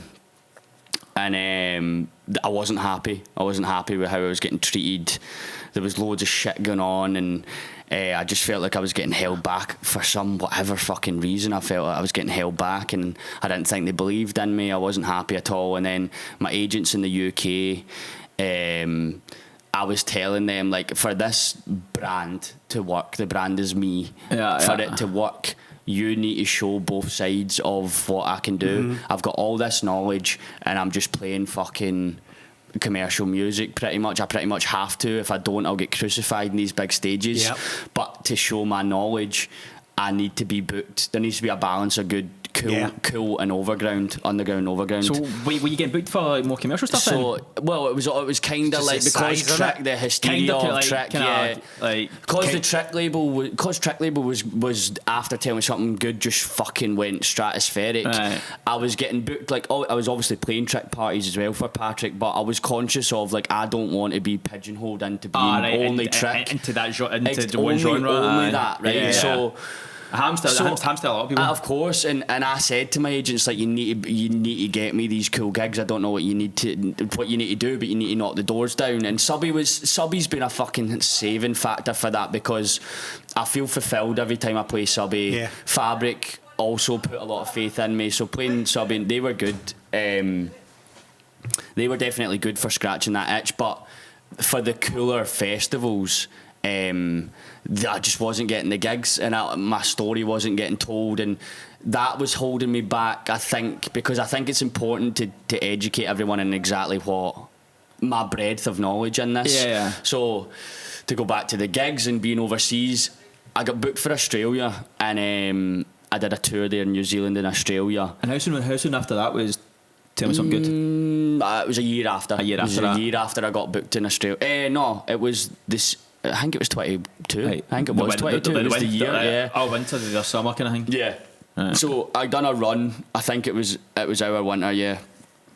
Done a run in Australia and New Zealand, and I've smashed it. All the clubs, only doing club gigs. Obviously, like folk from Australia just knowing me from the UK, and I was playing like kind of headsy music, and everyone always said like I don't know if it's fucking arrogance of some of the people for the UK, but that like Australia's always a few years behind, or like America or whatever. And I went over and I seen the opposite. Like I was playing obscure tunes, and like in the UK.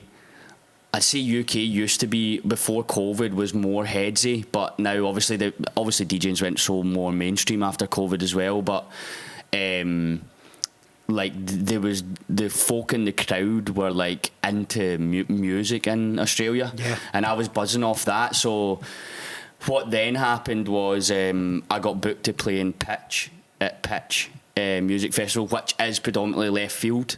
So these were the kind of festivals that I was trying to get my UK agents to book me for in the UK. I was like the way my agents in Australia were handling it was perfect. They were like, play the big ones, but we're going to put you on this left field festival. And then they had me closing the entire festival, right? And I was like, fuck. And Yob Yobs had done it before. Dennis Salter closed it a few years back, and it was like I think it set Hector up for life in Australia. And Monty, my agent, was like, I want to put you on this. I want you to show your knowledge to these people. And that's all I've been asking from my UK agents, you know what I mean? And that was fucking pissing me off. But so I've went over there and dead nervous. Everyone on social media from Pitch, because it's quite like tribal. They're quite tribal about Pitch because it means so much to them. The festival is so cool. It's like mad, and everyone's going, who the fuck is Ewan McVicar? Who the fuck's this cunt closing our festival and stuff, right? So for the first time, I've got like an expectation to deliver a fucking. Did you feel the pressure set on that? Yeah, then? Definitely. And I actually think I had COVID as well. So I'd done a few gigs leading up to it, and I had to leave one early. Bradley Zero was playing with me at Lost Sundays in Sydney, and I had to ask him, mate, can you please play with me because I feel so ill. So between all that, and then obviously like everyone slating me online, who is this cunt closing our festival, I was like, right, this is my chance to play a set that I've always dreamed of playing, like a sub-club set on a bigger stage at a credible festival, something that I'd never got the chance to do in the UK. So I was like, this is it. And then that probably my favourite set of my life. Probably that's been really one of the biggest pinch me moments in my whole life. Like proving to myself that I can play this high quality music to this crowd, smash it, take them on a journey. Every question I had about myself of like, can I do it? Am I a commercial DJ now? Who am I? Was just like quelled during that set, and that was like the biggest pinch me moment. And I was like, I fucking can't do this. You know what I mean? The end of 2021 then? 23 So that was that was just one of the pinch me moments between like gigging and like going round the world. But like is this in Melbourne or Sydney? Just outside Melbourne. Yeah. So I want to see the fact that you mentioned, right, you had a bit of like an identity crisis, right? Kind of after Tell Me Something Good, right? This kind of leads me on to quite the like, see the next like release, Heather Park, right?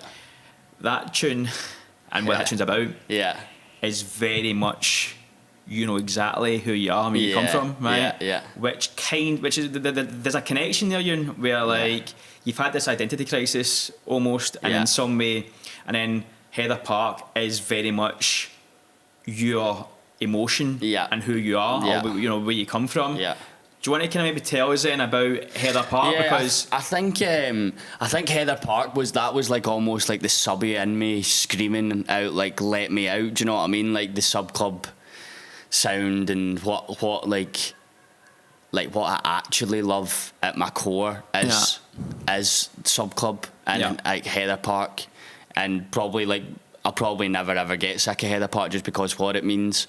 And I think that was almost like. So I've went touring, Tell Me Something Good's come out, fucking in the madness, and then I think just Heather Park was just like in there going like, let me out. This is you, and this is me, exactly. This is me, this is me. That is exactly what it is, mate. And so tell us about the whole thing about Heather Park. So you obviously you grew up on that street, on the street. Yeah, Heather Park was the street in Kincaston that we all grew up in, and I don't know, for some reason when I was making the lead line, when I made the like dun dun dun dun dun dun dun, I was just like, I don't know, for some reason it just reminds me of like being home. It sounds emotional. It sounds like emotion, right?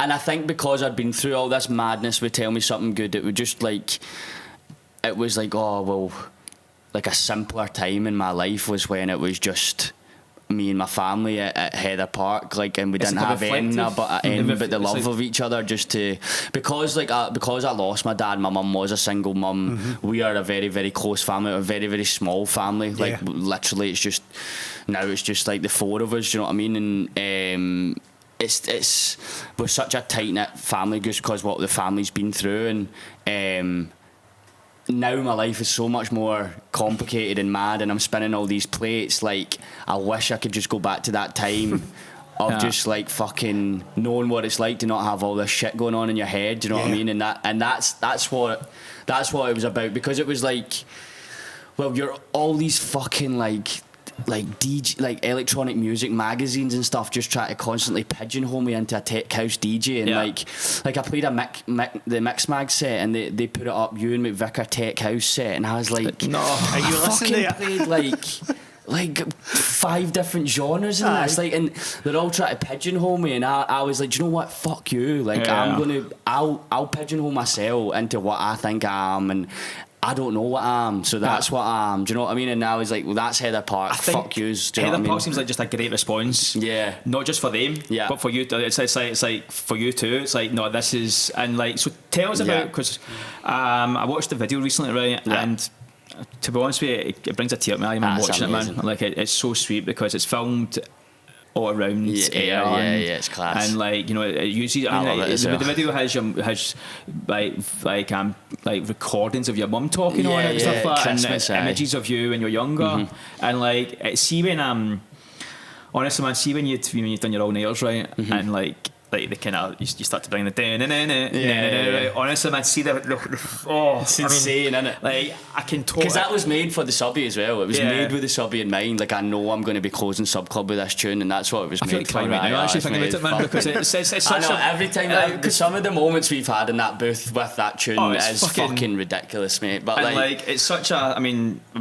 was going to say this, but like, honestly, man, see like being in the booth with you, right, and like I come across many DJs all the time, man, but like, you know, you're one of my, I love you so much, man. Love you, man. That's beautiful. It's like how many, I mean, that's something special, because you've done the lights, you know, you've been actually in the box, you're not just interviewing, you've been there, been along with you on that journey, like, you know. And like, I think just because of the kind of person you are, do you know what I mean? It's like, you know, you're really grateful for it, right? And it hasn't went to your head, man. And it really shows, because when you get that attention, like, you're in tears, do you know what I mean? I know. It's like, so overwhelming, mate. And like, especially, and I think just the feeling of like kind of like losing myself, and then like being in subby, like all I ever wanted to do was just play in subby, and then I've made like a fucking anthem for my, like a subby anthem for my sets, is just like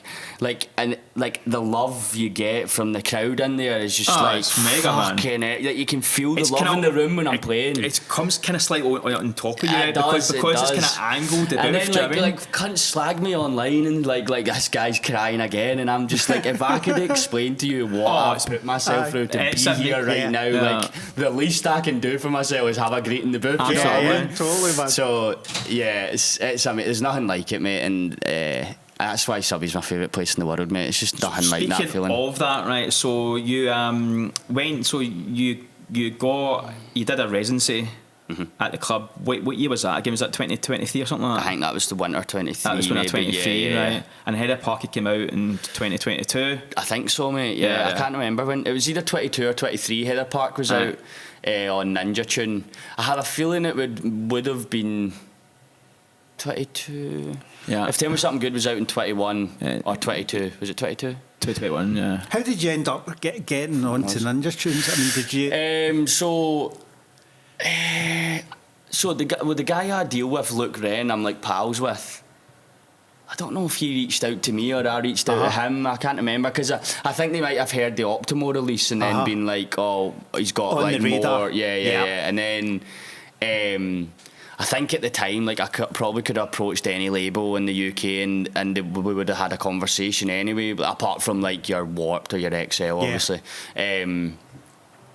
So the Ninja Tune was just quite natural, and then I don't know what the label they have, the sub-label, because that's what Technicolor, that's what is Heather Park's actually on, but I just call it Ninja Tune because it's like it sounds better, and I love Ninja Tune. But I think it was just like maybe an Instagram DM or something, and he was like, oh, have you got this tune? And then I think it was definitely the right home for it as well, because Ninja's that kind of, it's not too underground, but it's like it's so credible, so respected enough. Absolutely.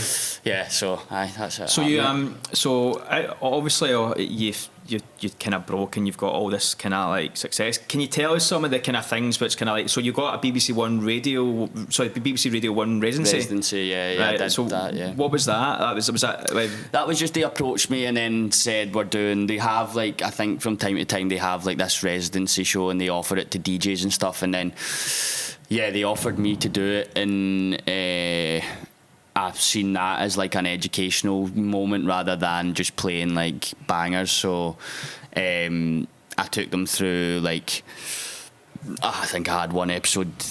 My very first episode was dedicated to Sub Club in Glasgow. The next was Hacienda, and it was all just kind of educational pieces. It was dead fun, actually. I really enjoyed it, and again, just showing my knowledge of music. But and it was also, I feel like less and less people are listening to the radio now, but it was like coming out of COVID, folk were still listening to the radio just because everybody was listening to it at home. Do you know what I mean? But now I think Radio 1, like, I don't remember the last time I listened to radio, do you know what I mean? So it was such a good experience though as well, and like working with the Radio 1 team was so professional, so it was good. See, I kind of want to know what's been tell me some of your favourite clubs around the world that you played at. Fabric's amazing. I love Fabric because like there's so many different. It's not like Subby where it's quite the bookings are quite protected, like, and deadheadsy. Like Fabric's has like space, so it's got 3 rooms. They can have things on everything, and obviously more London sounds down there, like your Speed Garage, your drum and bass, your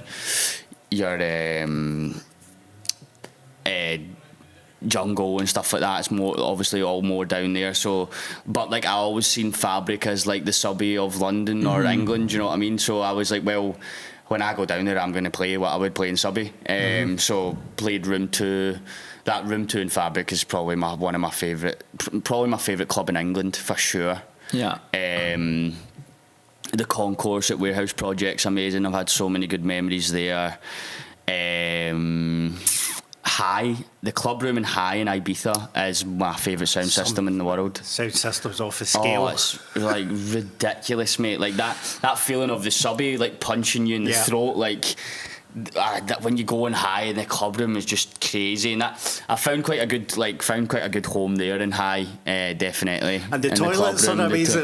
Insane. I'm playing the closing in there. Amazing, It's fried. I've never played in there, but the club room in High is amazing. Sound system.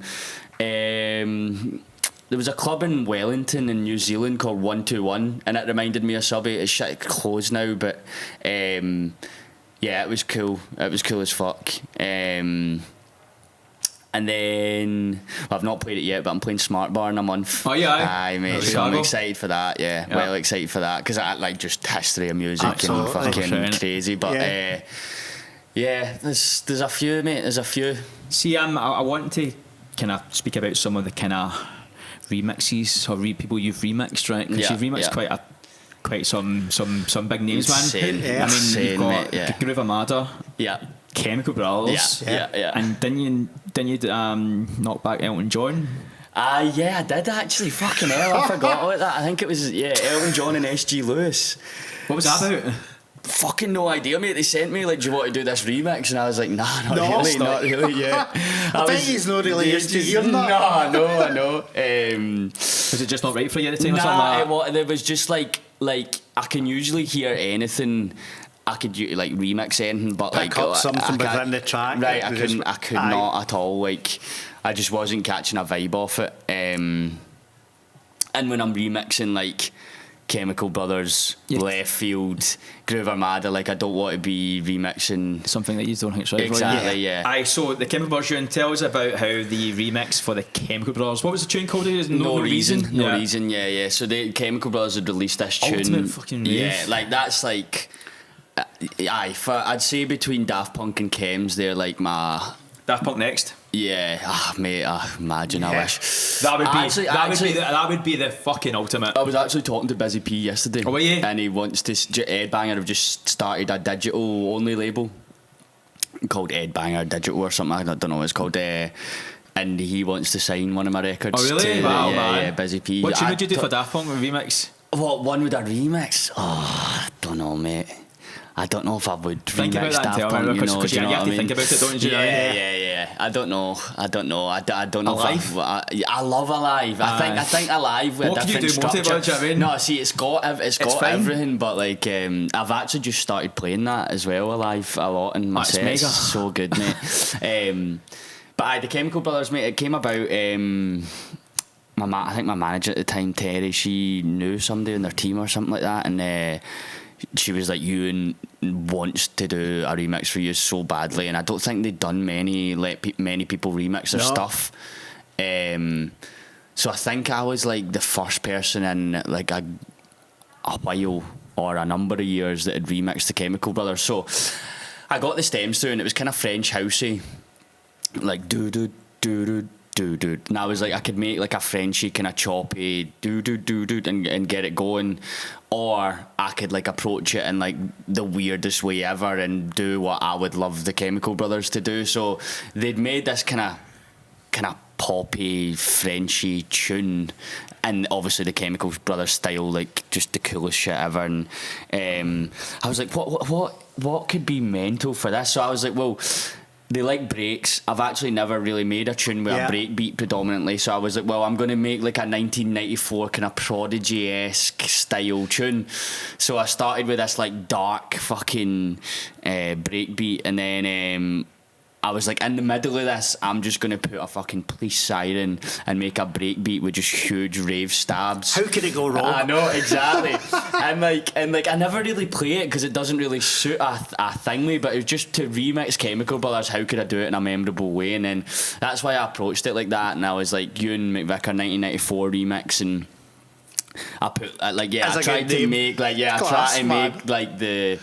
the kind of Prodigy Chemical Brothers stuff that inspired me so much. And then when it got released on their YouTube, all the Chems fans were like, this is the best remix I've ever heard of a Chemical Brothers tune. It's so different. He never played it safe.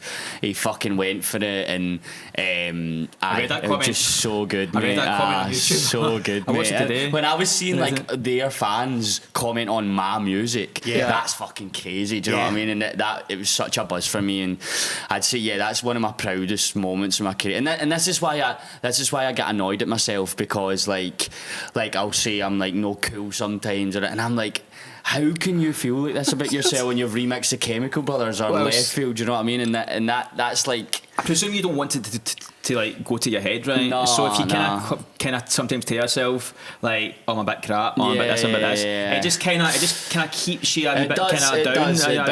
It keeps you kind of a bit grounded. I just need to get better at celebrating my wins more, though. Do you know what I mean? Like, I need to celebrate them and proper like take it in.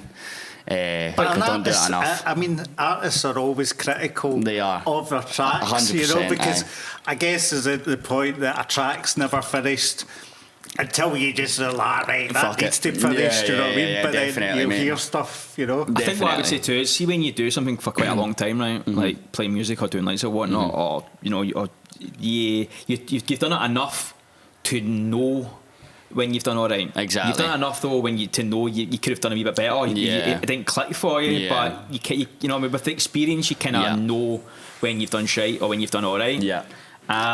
So I want to kind of start to move on to Pavilion, right? Right, yeah, so, yeah. Pavilion is like a fucking homecoming. Yeah, yeah. Do you know what I mean? Exactly. Like A homecoming and a half. Yeah. So That's how we make a homecoming. just to kind of let anyone know who hasn't been to Pavilion. Pavilion is the festival Ewan does with Ricky McGowan and Street Rave down in your hometown, right? Yeah. Tell us how it came about and how it feels, man. So, as well. Yeah. So like what? Obviously the old Pavilion club is right beside the site, and I used to walk down the Low Green when I was younger, and I was 16, and I just thought, this would just be such a fucking good place for an event, like a proper scalable event.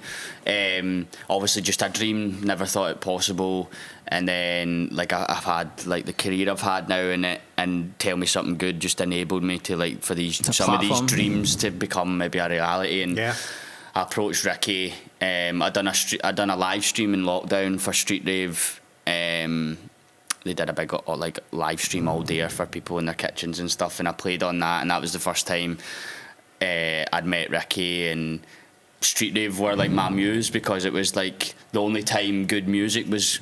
I grew up in Ayr, obviously being exposed to just chart music, and there was nothing really credible, but for Street Rave to have been in my hometown, it was such a big deal to me. So I approached Ricky, and I was like, I've got this mad idea. Street Rave hasn't been in Ayr for 30 years. I think it's biblical if we bring it back to Ayr. Why don't we do a festival, and I'll do the young team on the Saturday, and you bring the Street Ravers on the Sunday. And we brought Street Rave to its fucking prodigal home or whatever that. You know? And like what we've done down there is that's like. When Street Rave rented Prestwick Airport and did the Euro dance in there, that is my Pavilion is my moment like that. Do you know what I mean? And just the support and stuff, and the fact that I've done it in my own way. Like Subby, I've got a stage there now.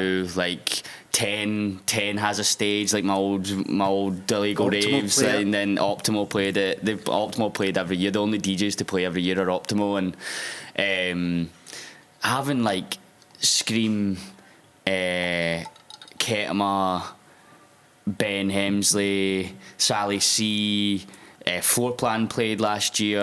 Octave One played. I can't remember who we had the year before. I mean, Patrick Toppins, obviously. Patrick that was the other one as well. Like Patrick, like bringing these people to Ayr, mate, is insane. If you'd told me when I was younger that these people would have played in Ayr on a festival on the beach at my festival, I would have. Like, do you know what I mean? It's crazy, man. It's amazing. So Pavilion. So like it's the best. It's like. So that was 2023, the first one, right? 23. And did you think about? Was it just like, let's just try and see how it goes? So this was another reason. This is probably the breakdown of my relationships with my back team, like my agents and my managers, was Pavilion. So 2022, I said, they were like, "What do you want to do in Scotland? Like, you're growing like astronomical. What is it you want to do?" And I was like, well, I want to do my own festival in my hometown Ayr. 22, they were like, "You're not ready for that yet. We should hold it off." And I was like, right, fair enough. Kind of gutted, but I was like, I need to do it next year. And they were like, definitely, we're going to do it next year. But this is the thing with people that work in music from London. They think that fucking London's the only place that exists sometimes, right? Mm-hmm. And it fucks me off so much because they don't understand the Scottish market. And I've fucking lived it.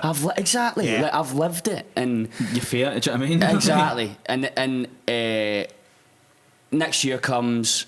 I'm like, right, so when we're going to start talking about Pavilion? They're like, oh, actually, we've had an offer from Riverside. You want to run your own stage at Riverside, and Terminal V, you run your own stage there. And I was like, why are we not talking about Pavilion? Yeah. They're like, oh, I think you should do that. Clearly just try to get the safe money and money grab and just get me to do that. And I was like, I'm no fucking doing this. I'm doing Pavilion. Whether you like it or no, if I have your support or don't, I'm doing this, and you're not going to tell me otherwise. But then I also took that as like, yous don't fucking believe in me then. My own team don't believe in me. And this was definitely the breakdown in a relationship. And so I said, fuck yous, and I done it anyway, and I sold 5,000 tickets out in 5 minutes, do you know what I mean? And I was like, that was like the it biggest... captured people's imagination when it came out. Definitely. Everybody, you know, and people got it. The older heads got it. Exactly. And the younger generation got it as well, and, you know. And you're bringing a festival to a town which has been a bit fucked. Mate. Well, seaside towns in general, I think in the UK are absolute like in shambles right now. And really brought a new lease of life to the town, man. That's it, mate. Quite honestly, do you know what I mean? That's like the economy we bring. Like all the hotels are sold out. Like the barbers are dead busy. They always tell us all the shops around. And the buzz around the town is like, I think like, this transitional period that I've had maybe the last year and a half, and kind of like I've had to calm down a bit just to get my thoughts and like where I want to go in my career next. I think like last year we never started the campaign till January because I'd fucking left my management and my agents and stuff, like pulled the rug under my feet, and I needed a reset. So like we had to it needed to happen or I would have lost my head, mate. But like we had to downsize because we started so late. Like doing a festival in May and starting in January is just a fucking crazy idea. Like the fact we even got the doors open was a miracle, especially with the state of like ticket buying now in Scotland. But it's like I feel like I am biased, but the feeling at Pavilion is like I've never felt that the love of the crowd and the way people feel at Pavilion, because of that it's not normal, that what I'm doing down there is so special. And I try and tell people that, and this year we had the main stage was under a big tent, and it made such a difference. And just I just can't believe I can't believe that like what it's turned into. The fact it was just an idea and some sketches on the low green, and now it's like we're getting like worldwide artists coming to air, and also the ravers are just like so respectful as well. Like, I mean, mate, I think 3 years we've not had one arrest. Wow. Not one. Really? Not one. And no hospitalizations, no like nothing. Obviously touch wood, but like like for a festival of that size to have not had one arrest is insane. And we get gold star reports every year. Like I know, mate. I know. So there's exciting things to come then with this. We just locked in the biggest headliner we've ever had. I can't really give much more. Say no more. We're just locked in.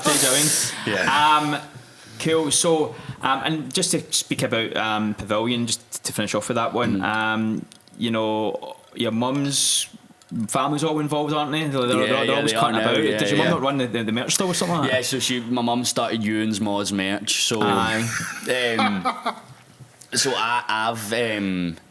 I've not been taking any money out of Pavilion at all. I play for free.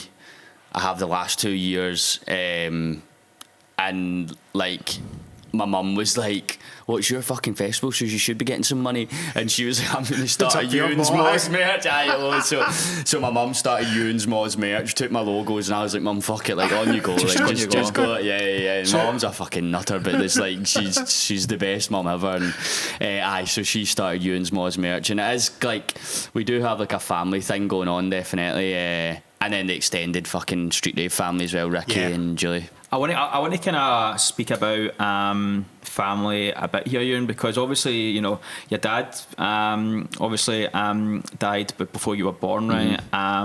You're obviously super close to your mum, you know, and you know, I think you said before that that's kind of why maybe, you know, you wear your heart on your sleeve, you know,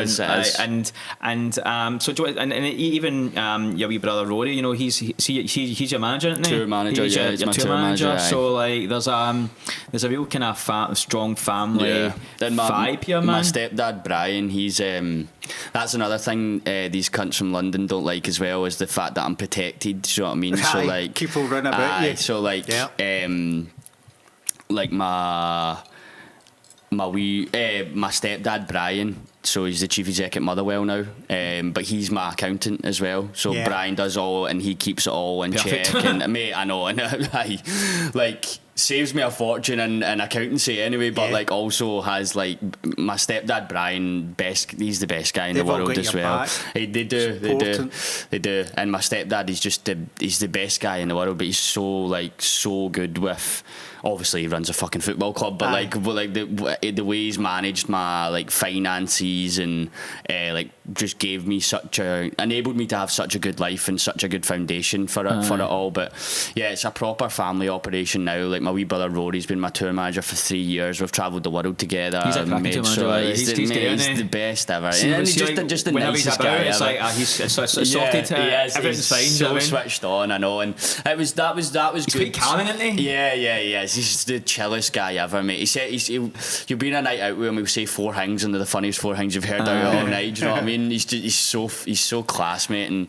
And seeing him go from like, he was the kit man at Shrewsbury, and he was a barber, and I was like, just quit your fucking job and come and tour me. And then seeing him go from like not knowing and not having a Scooby what to do to like now being like a really good tour manager. Do you know what I mean? That's class as well. You have to. You've got no other choice. You have to. But it's good, mate. And I'm glad. Like sometimes you can think it's like having your family around you could like maybe interfere with it all, but like if it wasn't for my family, mate, I probably would have fucking stopped doing this. You know what I mean? Because like I have been fucked over quite a bit by these industry people, and that was another reason I kind of had to have this reset, because like mate, I made a full album, collabs with Goldie, Fast Eddie, Robert Owens, Scream. Wow. Like I made this full album of like influences, and it was going to be called Working Class. Ewan McVicar presents Working Class, the album, and it was all like working class artists that originated all these genres, and I'd done collabs with all of them, and that was when it probably should have came out on Ninja Tune then, and I was showing it to my management, and they just didn't get me at all. And like the shit like that's fucking pisses me off, because you'd always like, oh, what could have been, and it would have been a different story. But you just need to take it as learning. And obviously I'm not innocent in all this. Like I can be, when I'm fucking exhausted, I'm a nightmare sometimes, and I understand that, but like they work for me. So, Ewan, before we finish off, right, and we were just talking about family there, right, and how family is important to you, right? Yeah. And you've just recently became a father. Mm-hmm. So is it Matt? Is it Matt? Matt, yeah, Matt, right? Yeah. With Amy. Tell us, how's fatherhood changed you, just as a person? Well, in the fucking blink of an eye, your priorities just fucking flip upside down. Absolutely. And you're just holding this little thing that you don't even fucking know him, but you love him so much, and it's the weirdest thing ever. And the thing I've probably like, the thing that's changed in my life because of having Mac is like for the first time in my life, music is not Number what one. I love the most, and that kind of fucked with me for a bit, I'll be honest. Like, I've never not... Music is all... For as long as I can remember, music has been my number one thing, and I've never loved anything more than it. And then I have this human being in my hand that now means more than anything. Mm-hmm. So that's like an odd sensation, but it's the best thing ever, mate. Like, it's so, like, I always try and bust all the cliches, but all the cliches when you have a child are just so true, mate. They're all so true. Like, you don't know what it feels like. You have them. It's indescribable, the love you have for them. And it's definitely, I have a routine for the first time in probably 10 years. Like, it's that I need to get up. Absolutely. You need to shake off the exhaustion. Then it's changed my life in all the best ways, mate. Like, it's just made me a better person again. There was a time there as well, kind of after 23, where I was turning into somebody that I didn't like, and I just didn't like the person I was becoming. I was doing things that I would never usually do. My morals were all over the place, and I think finding Amy was like a big thing, because me and Amy split up. We were together 3 years, split up for 2 years. I became a bit of a fanny, and then found her again, and I think finding Amy again, and that it's nice to hear that was somebody, obviously, you know, and she was my day one and always my biggest supporter, and like I'm just so glad I found Amy again. That's fucking like been a saving grace, because I don't think I would have been in this for much longer if I hadn't. And then having Mac, it's just like been the most kind of beautiful time in my whole life, mate. Yeah, well. For sure. And like, it's not often like you go and do this and then you go back to your day one, do you know what I mean? But I'm just so glad I did, mate. And like Mac is almost like the product of that. Too fucking right, mate. Yeah, it's amazing, mate. I'm all for it. Fucking amazing. Let's not get emotional here, right? Right. So just to wrap up, Ewan, right? You know, how can I do this? You're obviously one of the biggest exports out of Scotland, do you know what I mean, in the last decade, right? And you know, you've done like so much. You've had so many pinch me moments, and so many people who are coming through like love you to bits and look up to you, man. What advice would you give to people who are kind of coming through and kind of, you know, share the same passion for this, you know? This kind of changes all the time, this answer. It's like, I'd say now where I'm at, I'd say like believe. You need to have so much self-belief if you want to make a difference. I think if you want to make a difference, because there's going to be people now more than ever on social media saying you're a weirdo for trying something different. Scotland is so bad for someone doing something outside the norm, like especially when you're younger. Like, they don't like somebody doing something different. I got told when I was doing 10 that who does he think he is doing? Because I done early bird tickets. Does he think he's running a festival? Well, now I fucking am. Do you know what I mean? But like, I'd say, especially in Scotland, like just do your own thing. Be a bit different.